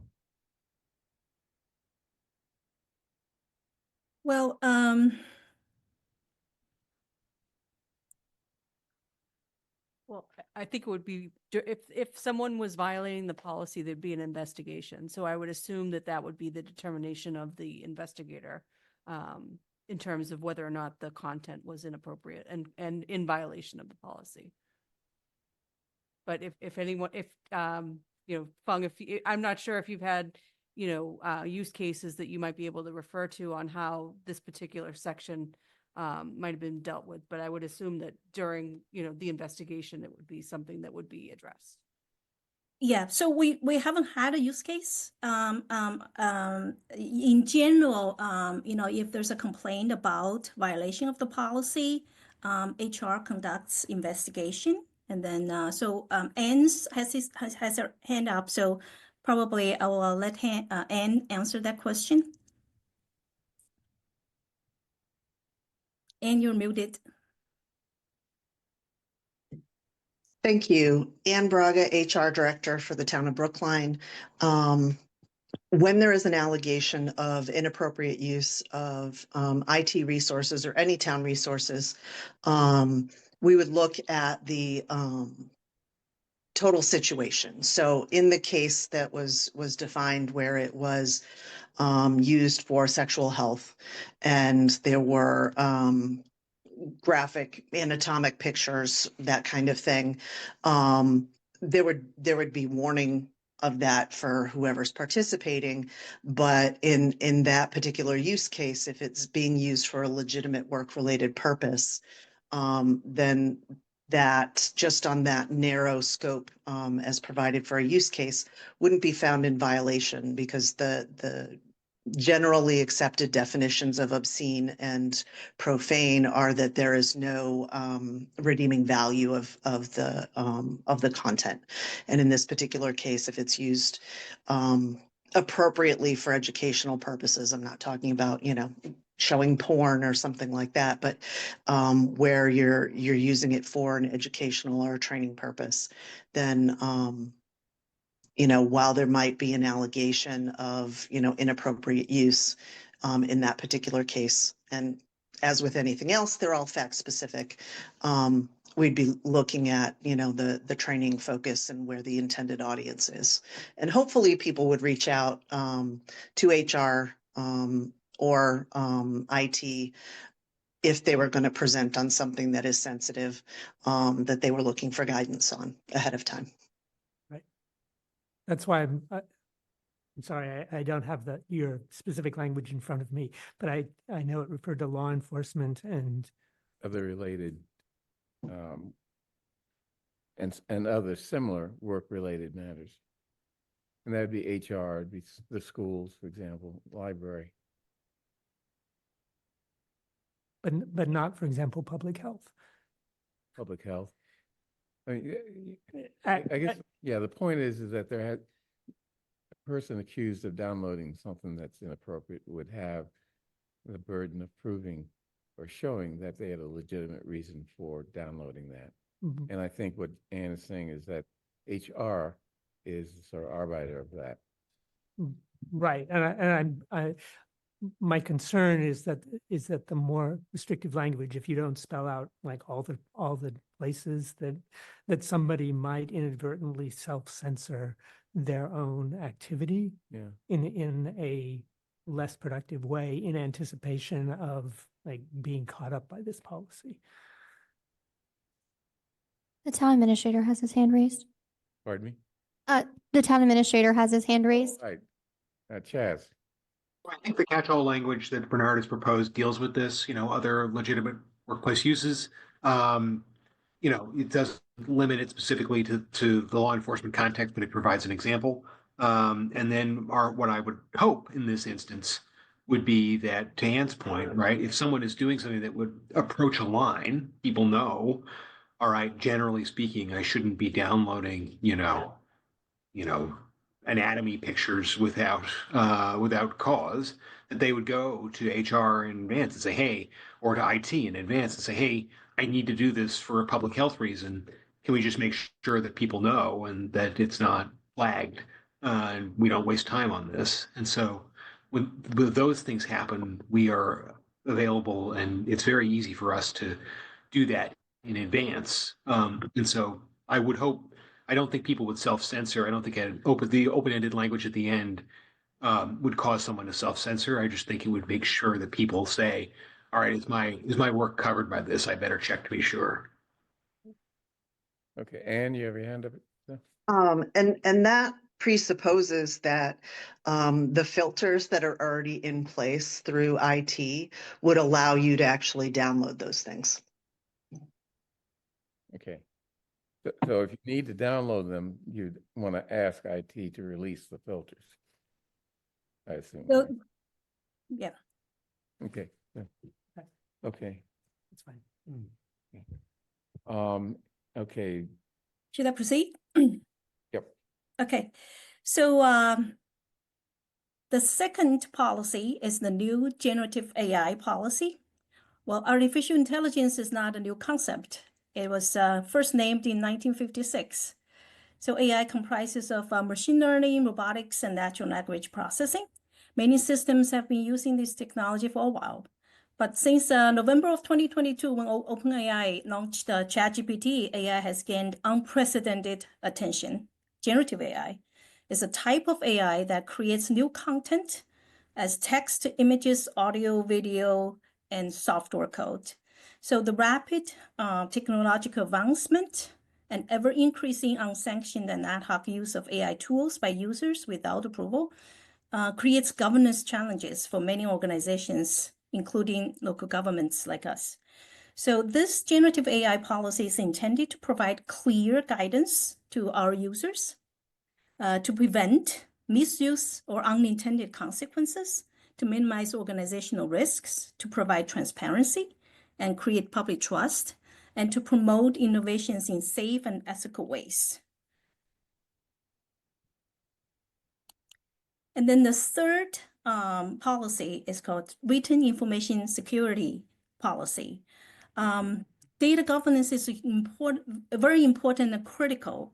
It's extremely important and critical. With the advancement of AI technology, it is even more so. So this policy, WISP, this is an overarching policy that is designed to protect the confidentiality, integrity, and availability of information, data. It outlines high-level framework for managing information security risks. It is also a set of documented policies, guidelines, protocols, procedures to protect sensitive information. And Chair Green mentioned the 34 list, which is in the back of this policy. That's the list of documented guidelines and policies. With separating that, actually, it's Mr. Rubenstein's good idea to separate that from the policy. The high-level framework policy gives, the departments the agility and also, change the guidelines when technology changes, because we know technology changes very fast. So this makes the high-level framework long-lasting, but also the subsequent guidelines that are much easier for departments to change. So we're more efficient and more agile, if you will. And also, written information security policy is a requirement of Massachusetts data privacy regulation, and it applies to all departments and users. So the policy revision that we talked about, the new policy development and adoption are a very important part of our holistic cybersecurity program, as it is improving and maturing, as you can see from our national cybersecurity review. We have made huge progress in the past few years due to the understanding of the importance of cybersecurity by the town leadership, like you all, and the funding provided via grants during COVID that accelerated our digital transformation, but also accelerated our, building up of our cybersecurity program, and also the funding IT operating budget. And also, of course, your dedicated IT department staff. So the NISC framework version 2.0 pulled out governance out of the 5 categories: identify, protect, detect, respond, recover, to emphasize its importance in this increasingly fast-changing digital landscape. And the 3 policies are part of that. Since these 3 policies have been reviewed by all the governing bodies extensively, So I highly recommend you approve the 3 policies tonight. So with that said, that concludes my presentation. And if you have any comments or questions. Okay, I'd like to do this by just asking anyone, or asking if anyone objects to just approving policies. Or do you want to have more discussion? I'm ready to say yes. Yeah. Pardon me? I'm ready to say yes. Okay, I just have one clarifying question. okay. That's all. Thank you so much, Director, for this work. I really appreciate the framework that you're putting in place. I had one question, and this will probably be answered in one of the 34 policies, probably having to do with data classification. But I wanted to understand, with regard to publicly available data that is provided on the town's website, whether that is spreadsheets or documents and so forth. I just want to make sure that from the IT department's perspective, none of that data in the form that it is presented on the town's website is considered privileged or is considered privileged information in any way. So that if somebody uses that data within the context of their town work, that they can be confident that that data doesn't run afoul of privacy concerns, et cetera. All the information that's published on the town website should be public information. So I don't believe any sensitive data is published on the town website. There might be restrictions related to the use of the town seal, though, because that is under the purview of the town clerk. Yeah. Okay. The other thing is not on the town website, but we receive attorney confidential material, and that of course has to be kept in confidence. Yeah. No, I'm thinking about and privilege. Yeah. Okay? Yeah. I'm thinking about things like the Technical property questions? assessments or the list of town meeting members and so forth. All right. The list of town meeting members, I think, is publicly available, and I believe all of their addresses and emails do have to be. So that one is live on the website. Sorry, Tiffany Oliva, Assistant Town Administrator for Operations. But I do get the train of thought that you're thinking on. I mean, for example, with licensing, folks are able to search all of the licensed facilities, but there is protected information that's blocked out of that portal. Right. That's personally identifiable information and not public. There are also technical materials in connection with, I don't know, building committees and things like that. And there's a specific exception to the Public Records Act for those types of things. So. Right. Anything else? Any other questions? Okay, then I move approval of all 3 of the policies: the Information Technology Resource Use Policy, the Generative Artificial Intelligence Policy, and the Written Information Security Policy. On favor of approving? One amendment. I think we can also approve the IT security program policies and guidelines list. That's not part of the other 3 policies. Is that something we're supposed to approve? Because I thought that those were the sort of day-to-day details that implement these policies, and those can change, as technology changes, et cetera. I was just acknowledging the fact that this list exists as part of our policy set. I could be wrong. I think it's similar to when Christina had her policies. There were the operating guidelines that are separate from the policies. Okay. And so this would function in the same way. Yeah. Yeah, I would recommend not including it in the 3 policies you are voting. Yep. Okay. Yeah, and that was providing us with information as to the existence of those policies. Thank you. Okay, did I finish my motion? I think I did. All in favor, please indicate by saying aye. John Van Scoyac. Aye. Paul Warren. Aye. David Perlman. Aye. Michael Rubenstein. Aye. And chair votes aye. Thank you, Fung. Thank you Appreciate very all the much. work you've done. Okay. Hey, next, select board goals and objectives. Okay.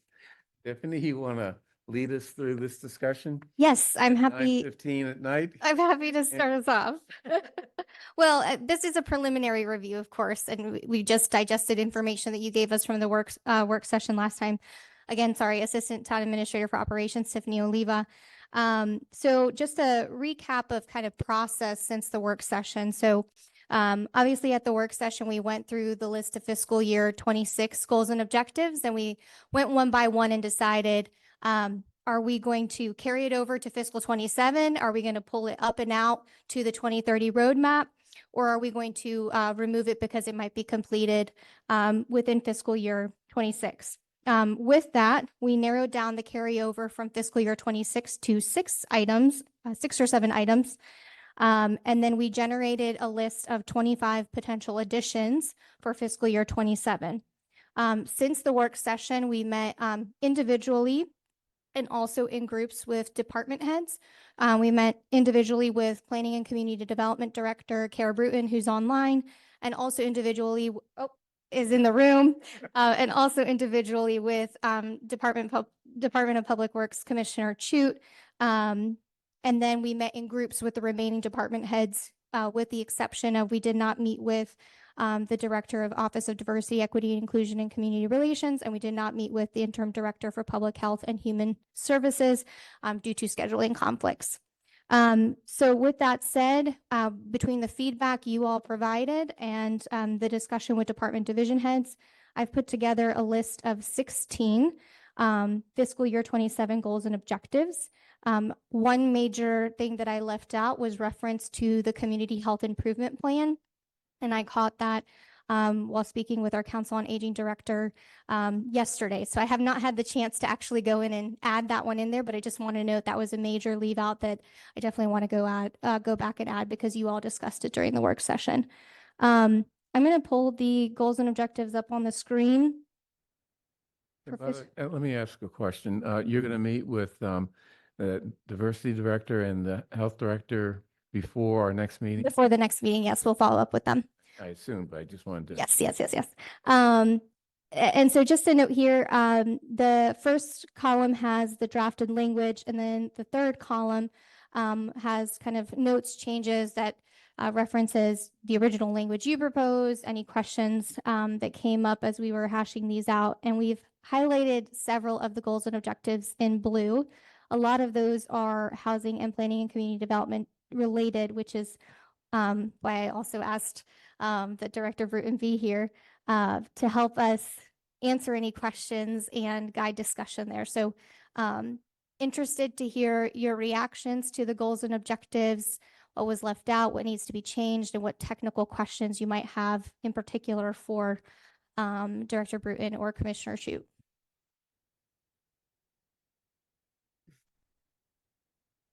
Michael. Okay, so first of all, thank you,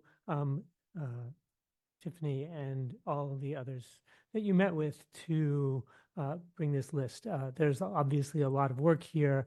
I am a little concerned that there is a very long list here with lots of detail, but we have an amazing staff, so that I trust their ability to both filter their capacity and to help guide us through this. Looking at the first item in planning for the future, let me focus my comments there. We had somewhat of a robust discussion about the real estate asset board in an earlier select board meeting, and I'm not sure if I saw that board specifically referenced here in any place, but is it proper to assume that that real estate asset board is involved in the completion of the first objective, given its charge? And the second comment I have about this item is that if that is the case, there are a number of other plans aside from the 3 that are listed: the comprehensive plan, the open space and recreation plan, and the climate action and resiliency plan, that I believe need to be incorporated into the consideration of how we use our assets and sort of how we manage the implementation and funding of all those various plans. So I'm a little concerned that if we just have those three in the list, then all of the other things that we might also have on that list would be relegated in a way that we don't necessarily want to signal. As for your question on the Real Property Asset Board, the only mention of the Real Property Asset Board, if I'm recalling correctly, is on row 11. And this was one that Director Bruter, sorry, it's getting late. Kara came up with, and it says, assign the Real Property Asset Board to review use of town-owned properties, caretaking agreements as a potential option for public employee housing in the 80 to 100% area median income range. So focusing less on the Real Property Asset Board overall charge, which I think is kind of more addressed in the fiscal year 26 objectives. This is more focusing on an item that Chair Green had brought up with respect to public employee housing. But Director Bruton, I know, has been working on taking in some feedback related to the Real Property Asset Board. I don't know if you can better address the questions, or Vice Chair Perlman also, who I know has been working on taking that feedback from staff and other sources together to come up with some language for the Real Property Asset Board. It might better address your question. Right. I specifically in the context of this item. With permission, Chair Green. Yes. So the Kara Bruton, Director of Planning, I hear your specific question, Michael, about making sure that we're listing all of the specific studies. And Tiffany, if you could go back up to the top for a second. Yep. I'm wondering if a helpful catch-all would be and other plans Major planning efforts. by that coming out of our other plans summarized or prioritized, other plans prioritized by the comprehensive plan, because the comprehensive plan certainly is a wide net that has all of these plans that have been floating around and are going to be trying to prioritize a lot of those items, including a work plan that comes out of it. So that might be just a helpful reference that would capture all of those plans that are listed on that website. There may also be others, of course. Do you want to make it broader than just the ones that? Well, I Eric mean, mentioned? it looks like I'm looking at the first phrase of this: determine a phased approach for implementing and funding elements of the comprehensive plan, parentheses, open space recreation plan and climate action resiliency plan, which is an important goal. If I were to think, for example, like you mentioned the community health improvement plan, we also have a housing production plan, we have a Vision Zero plan, et cetera, et cetera. And so I'm concerned that if we have a body that is looking at implementing and funding elements, that they also have an equally wide net. Are you thinking you'd want to add and any recommendations from the Real Estate Asset Board? Does that get to what you're? I think he's worried about missing a planning effort that's not referenced in the goal. Okay. Yeah.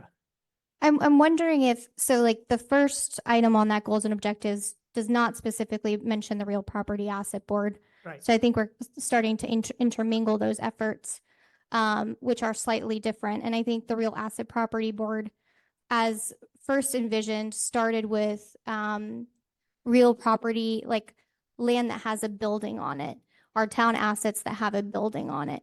And the comprehensive plan is going to address far greater than that. So I don't know that we should intermingle Real Property Asset Board with that first goal or objective. I think we could broaden it out, but I think as a reminder, the fiscal year 27 goals and objectives don't need to touch every single plan that we're working on. Maybe I can propose an alternative. If this goal is specifically talking about implementing and funding elements of the comprehensive plan, then it may make more sense to remove the reference to the other two plans so that this goal is like specific. And if we want to take up the implementation and funding of elements of other plans, then that would be separate and independent goals. And we can separate and prioritize those debates independently. Because that I actually feel is a significant select board role. Okay. Commissioner Shute has, I'm sure, a comment, and also it looks like Select Board Member Warren also has his hand up. I don't know if it's about the same discussion. Erin Shute, Commissioner of Public Works. I think one point I was going to get to is I think that the sort of the real property question and consideration of priorities and implementation of these plans are separate in terms of overall as a goal. And I think the reason why these came together, and they certainly don't need to around the comp plan, the open space plan, and the climate action and resiliency plan, is that those are all going to be sort of very new plans for the select board that you'll be looking at and hopefully adopting in the coming year. We see the open space recreation plan will be coming before you in 2025, and probably the CARP, the Climate Action Resiliency Plan, in 2026. So just seeing those kind of having some type of roadmap and keeping the momentum going is sort of something that we were talking about, and those are all feeding into the comprehensive plan as well. So I think it's certainly fine to eliminate those in your goals for 2027, and we can revisit that in the future. But they will be very contemporary goals that members of the community have worked on, and we thought those may be things that you want to highlight as you move into 2027.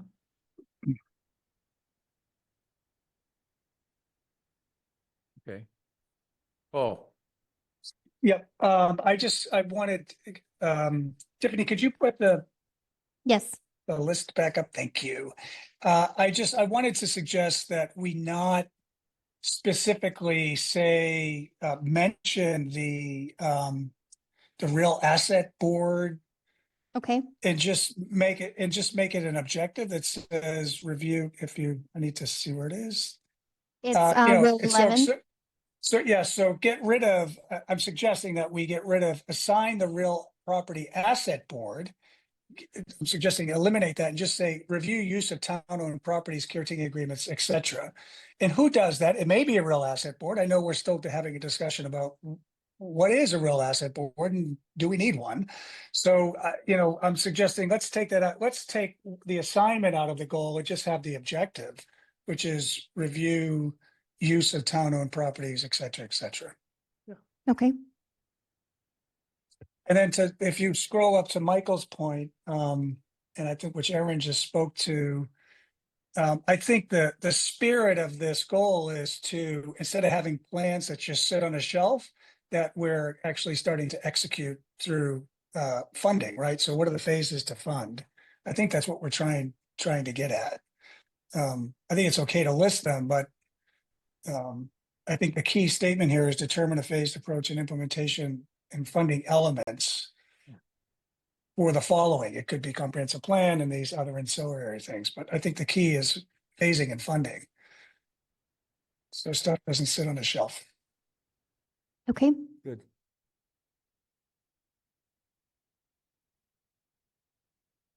Any other comments, questions? Especially on the ones that were in blue.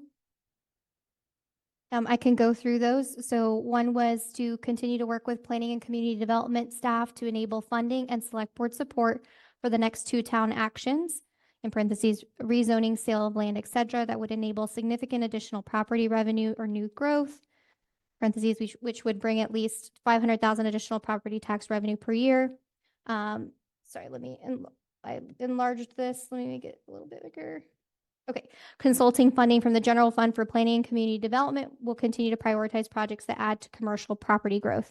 So there was initial language that was proposed by Select Board member Van Scoyac on this one.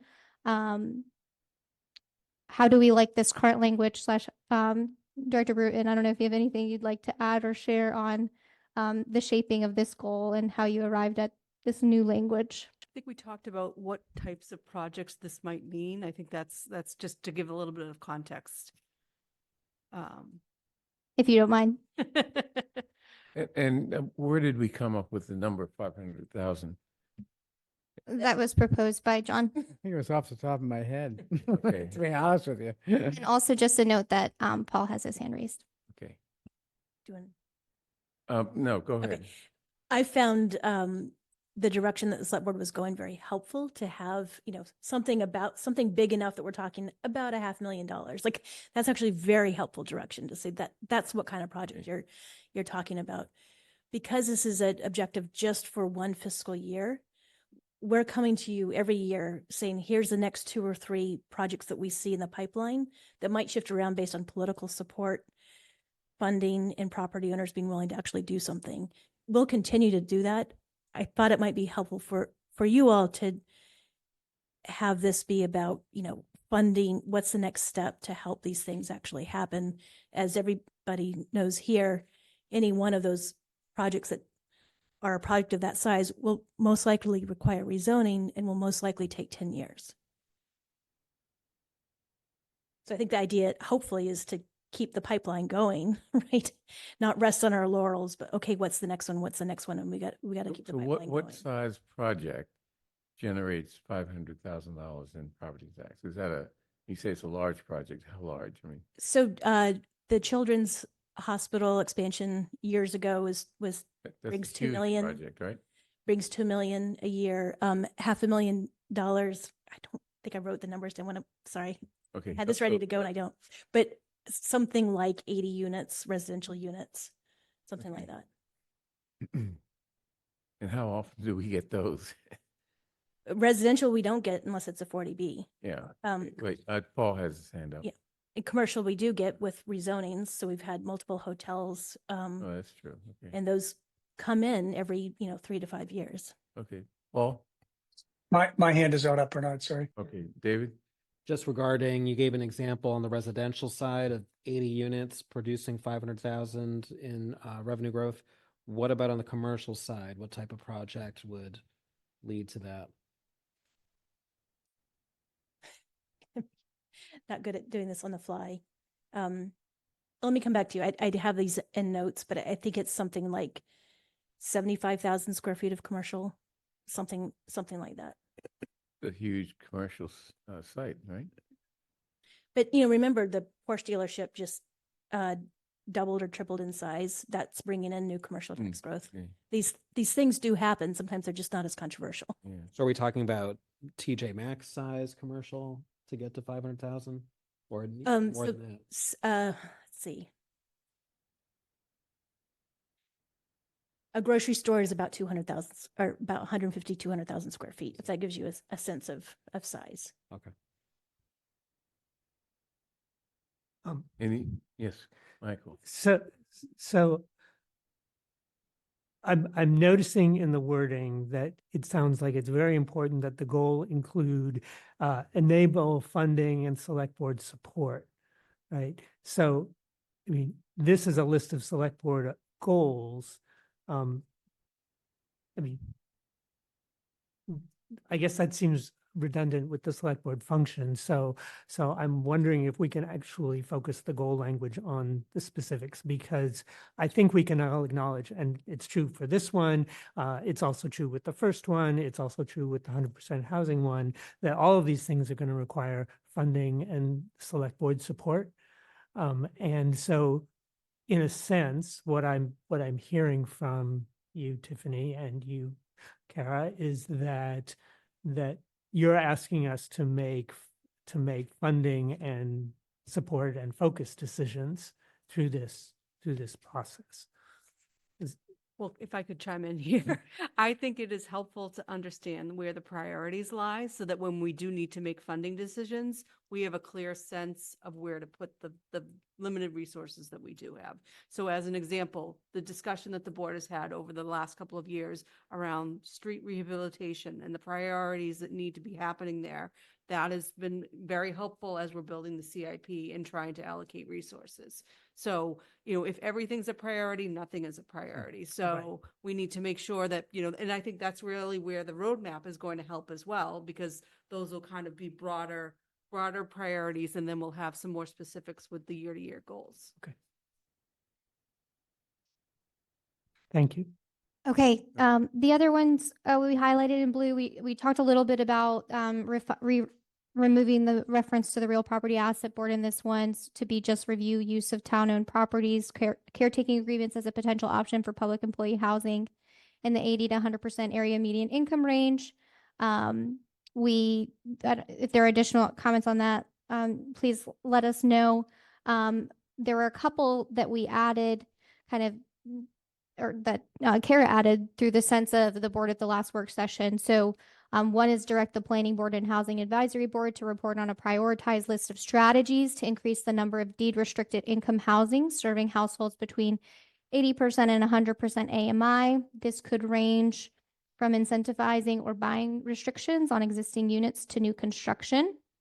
We also added ask property owners and the development community to give advice on whether and in what way the Harvard Street zoning needs to be adjusted to be more utilized if interest rates drop to a point where multifamily non-40B development construction starts to resume in the area. I have an error here. I apologize for that. And then work with the Housing Advisory Board and Planning Board to create inclusionary zoning incentives or other zoning incentives for households in the 80 to 100% area median income range. So it would be helpful to get feedback from the board today or even after today on if this language is right in the direction that you were going for. Are there other questions that you were hoping to get answers to? I was just about to say, or which one of these is most important? Like, you know, I was just trying to give language to give a little more specificity about this idea behind 80 and 100% AMI. What do we want to do next? If it's row 12, 13, or 14 is a higher priority, not that we can't do two things, but it would be helpful to get feedback from you all of 1, 2, 3, or if one of those isn't actually something that you feel like is a top priority for the select board. Yeah, do we really have to prioritize those three? It seems like they sort of go together, don't they? If you want them all, that's also feedback. I'm saying that working with select board's office, we were thinking of like 3 different ways that could be articulated. Correct me if I'm wrong, but rows 12 and 14 were ultimately towards the same goal. Is that right? So yes, I have heard some people in general talk about the Harvard Street zoning because it requires on-site affordable units and the option to do a little bit higher % AMI, that could be another action that helps meet that 80 to 100% AMI goal. sure. But I mean, I certainly agree that identifying ways to serve households between 80 and 100% AMI is an important goal. And I also agree that working with the Housing Advisory Board and the Planning Board to figure out ways to do that is worthwhile. I mean, I guess in terms of like operationalizing, it seems like 12 and 14 are the same goal to me. And I'm trying to understand if they're different.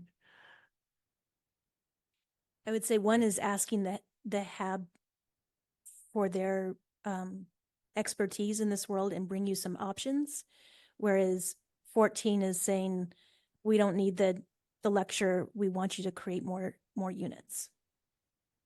So one's about the policy and one's about bring us the units. Oh, I would. Gary, did this? Yeah, go ahead. Sorry, my bandwidth is really wonky, so I'm hearing every other word. Just let me know if you can't hear me. Did these come out of our workshop or? I only heard every other word. Where did these come from? These 3. We spoke specifically during our workshop with these ones. Okay. I think sorry. So at the workshop, you all discussed a couple of different things. And so 12 and 14 more so came out of this request to increase the availability of affordable housing up to 100% and marketing the town's available 80 and 100% options to employees. So this was one of the contributions from Chair Green. And I think also us trying to navigate the carryover from fiscal 26 related to the previous goal and objective of support development of new mixed income multifamily residential housing in areas in the consensus plan. So based on what we heard in the workshop and based on what was submitted after the workshop, we revised some of this language to try to get a better sense from you all on direction today. I'm not sure Paul is done. Are you done, Paul? Yeah, I just, I guess the one where I think I don't necessarily think it needs to be one of our goals to talk to the developers to find out how we should make the changes on Harvard Street. I think that could just come as a natural course, but should it be a select board goal to propose new zoning? It sounds like we're going to propose new zoning on Harvard Street potentially. Yeah? I mean, for me, that's Or look helpful at- feedback, is just to strike that row. That's fine. I'm sorry, I mean, that may come out of it. I mean, I know we're going to that's a topic of the comprehensive plan, isn't it? And would be coming out of the comprehensive plan as a priority if that's Yes, and what it's the something community is saying they want to do. yes, and Okay, it's something so- the planning staff is already doing. So I agree. Okay, why don't we take it out of our goals and objectives and put it in the comprehensive plans lap? Or planning and community development's lab. I mean, if you're going to do that excuse me. Yeah, go ahead. If you're going to do that in this case, there are a number of other things that would equally fall under the comprehensive plan. So I guess the question is, should the select board have a set of goals, for the sake of ensuring better, greener, income diverse housing that we recognize are worthy of town staff work, independent of or in parallel with the comprehensive plan? I believe the answer is yes, but others may legitimately disagree. Well, and it's yes, because these are goals that have a time frame. and Right. That is fiscal year 27. Right. I mean, that I think that was what we were trying to do, is identify fiscal year 27 goals as opposed to other goals that have a longer time span. Right, right. In the what's that plan called? Roadmap. Right. Yeah, my only point is that you're leapfrogging the comprehensive plan. So you're essentially saying we're going to prioritize. I'm not saying that's a bad thing. I'm just saying it's a thing that if you're saying prioritize these 3-4 things for the planning community development team, and when the comprehensive plan is done, which is going to be done towards the end of this year, there may be a different set of priorities that come out from the community, and you're already chasing these. That's all. I mean, Kara would know better because she's closer to it with the consultants, but these two things could conflict. That's all. Is that true, Kara? They could conflict? Sorry, Tiffany, if you could bring up that. Oh, yes, absolutely. One more time. So row 13 that talked about having conversations with property owners. We're doing that now. We've been doing it. We'll continue to do that. I don't think that needs to take up much more of your time here tonight. Yeah. The row before that invites the HAB to have a more interactive conversation with you all about how to get to that 80 and 100% AMI, I think would be a very productive next step for FY27 and wouldn't risk straying too far from probably where the community will end up. Whereas the row 14 is more about creating units. And I think that's where it would be helpful for me to get feedback from you all, whether creating units is a goal that you want to set down for FY27 in that income range. Because that would influence things like, what do we do with Babcock Street? What do we do with Kent Street? What do we do with Fisher Hill? That's how that would be folded into the work that we're doing. But if you were to take it out, then that would leave the window for the comp plan to finish up over the winter. Like, I mean, it would be, oh, sorry. Go ahead, Paul. No, I was just going to follow on to that real quick, Michael, that, it'd be great if we could get Waldo Durgan moving, which would cover would help with a lot of our goals on this sheet. Right? Commercial space, residential space. We add that as a goal? What would, what would be the goal? That's the idea, get moving. To talk to Eddie Zucker and see. Get moving. Please get moving. Yeah. I mean, I think that fits pretty well under row 7. That enables significant additional property revenue, new growth, which would each bring in at least 500,000 additional property tax revenue per year. Obviously, I think it's safe to say that Waldo Durgan would fit in that category. So I think we're covered there. I mean, with regard to rows 12, 13, and 14, I mean, I think it would be good for the select board to say to the planning and community development department that we are looking for you to create these, to create these incentives and bring them back to us, and to work on Harvard Street and bring that back to us. I don't think that that's ultimately in conflict with the comprehensive plan. I would hope that it would be additive to the comprehensive plan. Yeah. Okay. Okay, that's helpful feedback. Thank you. The last one I highlighted in blue was related to one that I think there was some mixed opinions about at the end of the work session, related to guardrails for Prop 2.5. We've refined it a little bit, and the language we've come up with, and would really appreciate some additional thoughts, perspective on it, is continue on the work of the Expenditures and Revenue Study Committee by evaluating and implementing recommendations, including but not limited to a new town school split, memorandums of agreement on shared services, guardrails related to future Proposition 2.5 override considerations, etc., whatever other recommendations come out. And then if proposed, recommended by the Expenditures and Revenues Study Committee.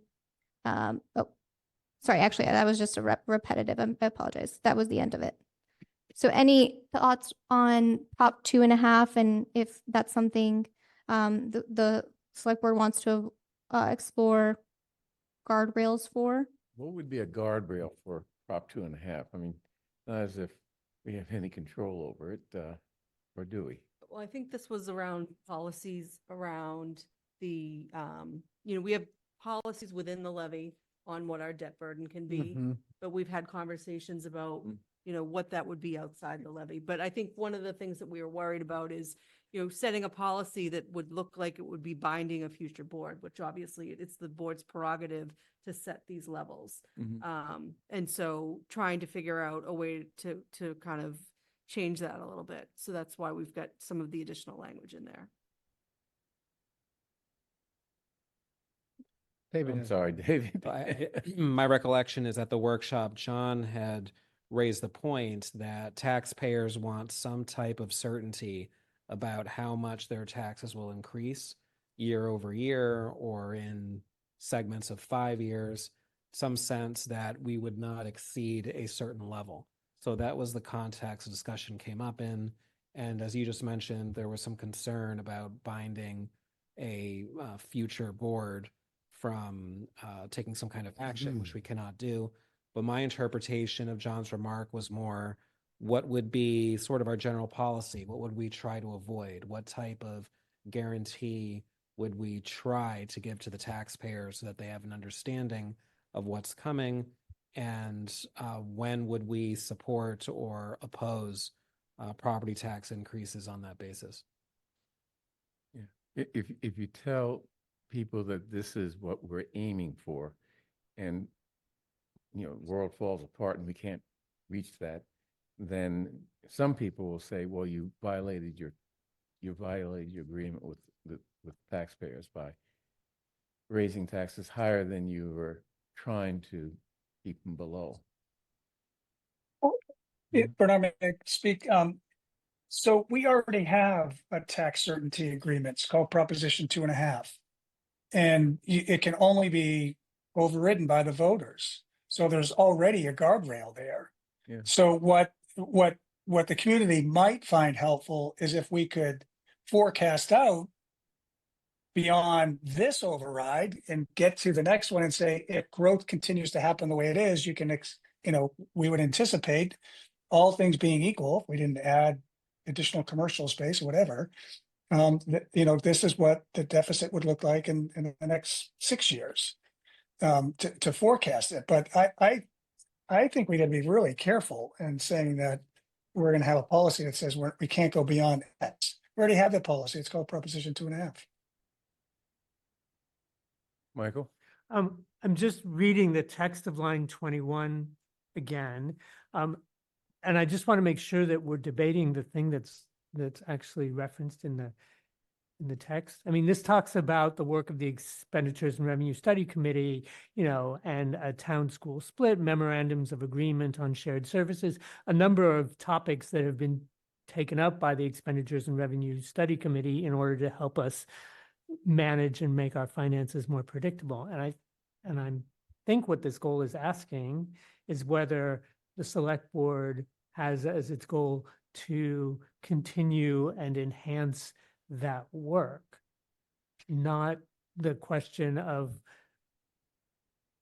are we putting limitations on our ability to collect revenue or to ask for overrides. I mean, these things, the town schools split, the memorandums of agreement on shared services are mostly issues of expense, not of revenue.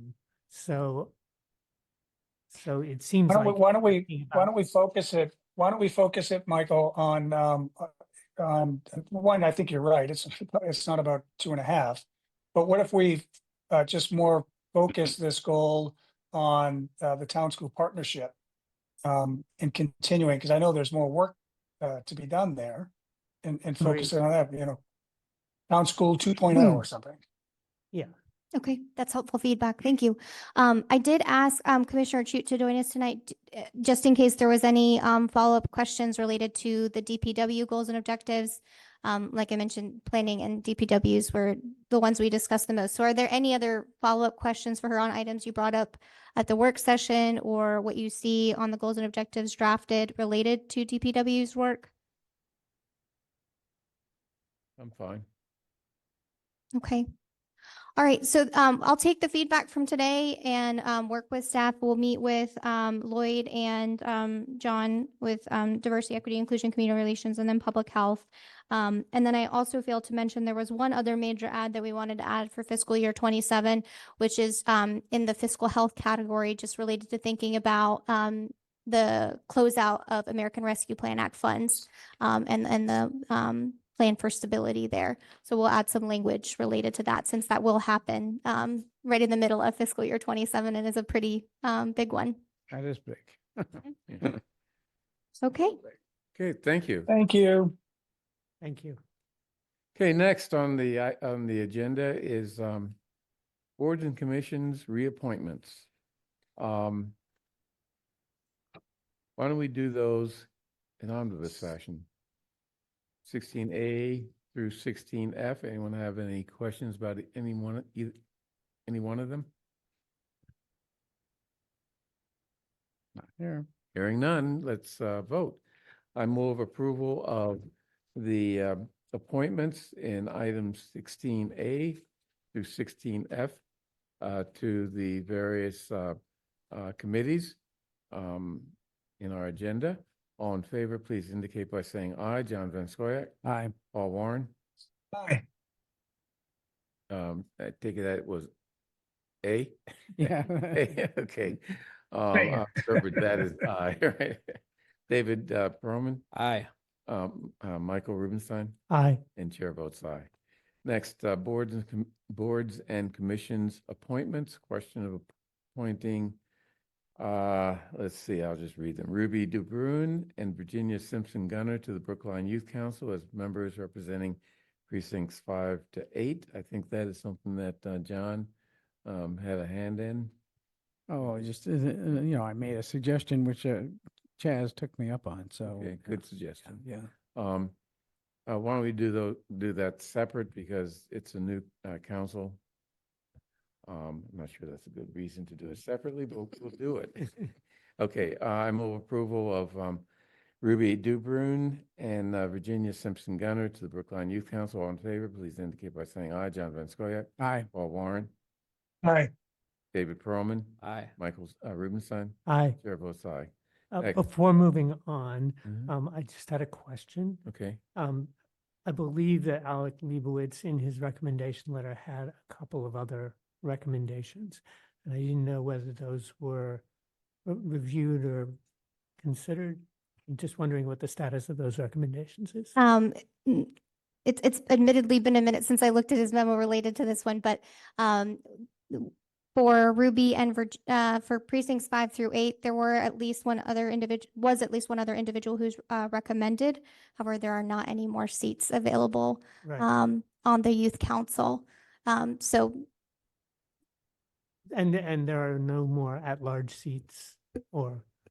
not unless you appoint additional associate member seats, which you could. But I hesitate to recommend you to go down that path because there were a lot of other youth that also applied. So it starts to get a bit more These are slippery. only for 1 year, you know. Right. Yeah.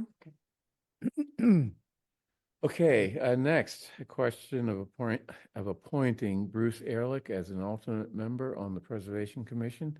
All in favor, please indicate by saying aye. John Van Scoyac. Aye. Paul Warren. Aye. David Perlman. Aye. Michael Rubenstein. Aye. Chair votes aye. Next, Council on Aging, reappointments, promotions, and new appointments. Let's just go down one by one, or let me just read them and then we can vote them together. Citizen member reappointments, Sherry Lee and John Mohane. Associate member reappointment, Sue Moy. Associate to citizen member promotions, Marcia Goldstein and Enid Lieber and Rosalind Lowe. New associate member appointments, Mark Chadbourne, Janet Gelbart, Margot Rosenbach. And that's it. I move approval of those reappointments. Promotions and member appointments. All in favor, please indicate by saying aye. John Van Scoyac. Aye. Paul Warren. Aye. David Perlman. I just have a question, if I Okay. may, first. So for new associate member appointments, did we interview them or why are we No. not? That's handled by the Council on Aging itself. Okay. Yeah. All right. Aye. Okay. And, Michael Rubenstein. Aye. And chair votes aye. And that is the end of our agenda, unless someone in the audience or on Zoom would like to Is that make the a youth public council? comment. Yes. I just wanted to make sure that we voted 17A because I think the question was happening in the middle of the vote. So I just want to make sure that we did. that one. 17A? It's a blur for me. Yeah. Yeah, we voted that. You got it. Okay.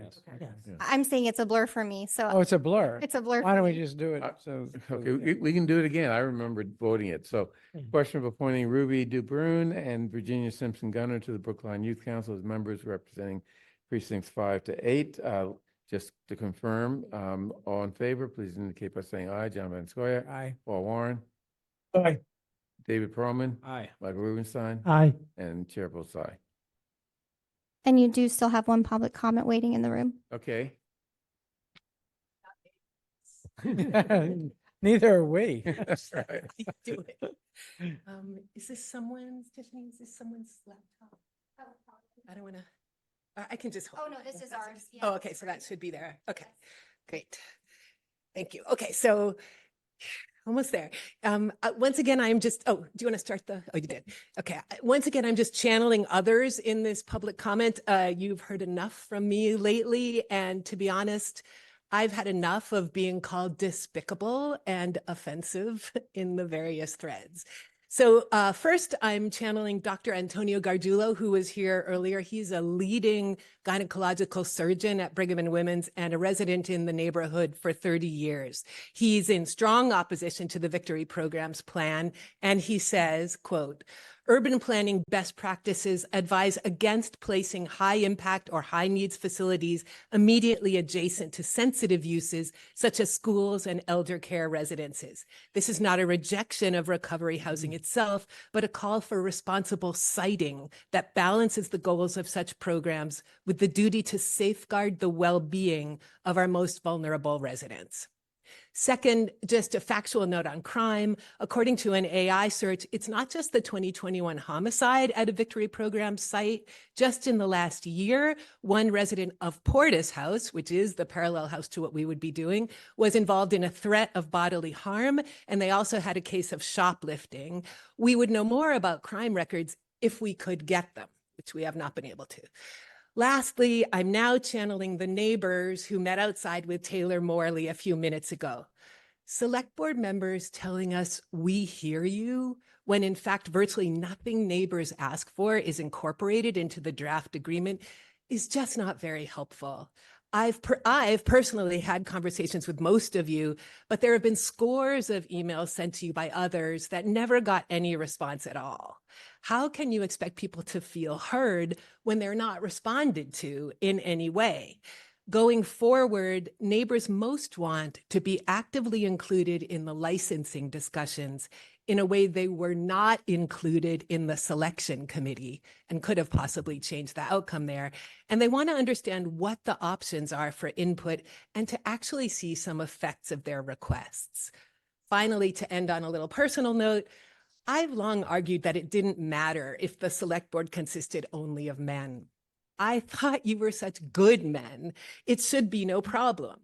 I now think I was very wrong.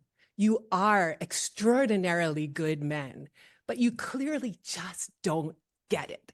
You don't feel in your guts the feelings of threat that women live with our entire lives and how important safety is to us. I'm not into any excessive simplistic focus on identity, but I now believe that if there were even one woman on this board, it would make an important difference. Thank you. Thank you. Is there anyone else online who wishes to speak? If so, please raise your hand. Okay. I'll just add that, as I mentioned earlier, when the licensing conditions come before us, we will take into consideration the suggestions that people make. But it's our decision to add, the specific conditions. But we have our ears open. So, and that's where those suggestions come into play, not with the conditions to the assignment of the right of first refusal. David? Just have a question about the part of the public comment around the selection process. Do we have any precedent for including members of the public for a selection process and a right of first refusal or something parallel? I don't know. Yeah, this is a kind of a rare instance. This is not really a normal. I'll process. say. I mean, it's, we were lucky that we had that written into the agreement. It was because we had contributed housing trust funds. But nothing, I mean, I've been here, I've just hit my 19-year anniversary, and I don't think we've had an assignment like this in my tenure. Yeah. And, we're under a deadline that required us to act fast, and so we did. Michael? I'd make 2 points. First of all, thank you again for your comments. I note that you did not identify yourself. I know who you are, but That's right. Identify yourself. For the record, I am Carrie Goldberg, Precinct 9, several feet from the house in question. Okay. And the second comment that I would make is that I think that your comment about feedback and response to the letters is well taken. And one of the things that we might consider, whether it's within the context of fiscal year 26 or fiscal year 27, is to develop some sort of select board office policy that would at least provide automated response or some sort of feedback that we got. Yeah, we have such a policy. It does send automatic feedback right now, but it's not in response. It's a blanket statement. Yeah, it's acknowledgement of receipt. And many of the comments came to us individually as opposed to through the select board office. Right. So, that serves Yes. outside the, I mean, as a matter of practice, any comment that I've received that has gone to all five of us, I've, as a practice, forwarded it to select board so that it gets through that process. But then I realize, of course, the acknowledgement then comes back to me and not the original Yeah. petitioner. But maybe I'll take a look at that policy and recommend improvements. If I could say, the school committee does it. The school committee answers everything. Right, David? Like, they basically, someone is assigned each week to answer all the emails, and they do.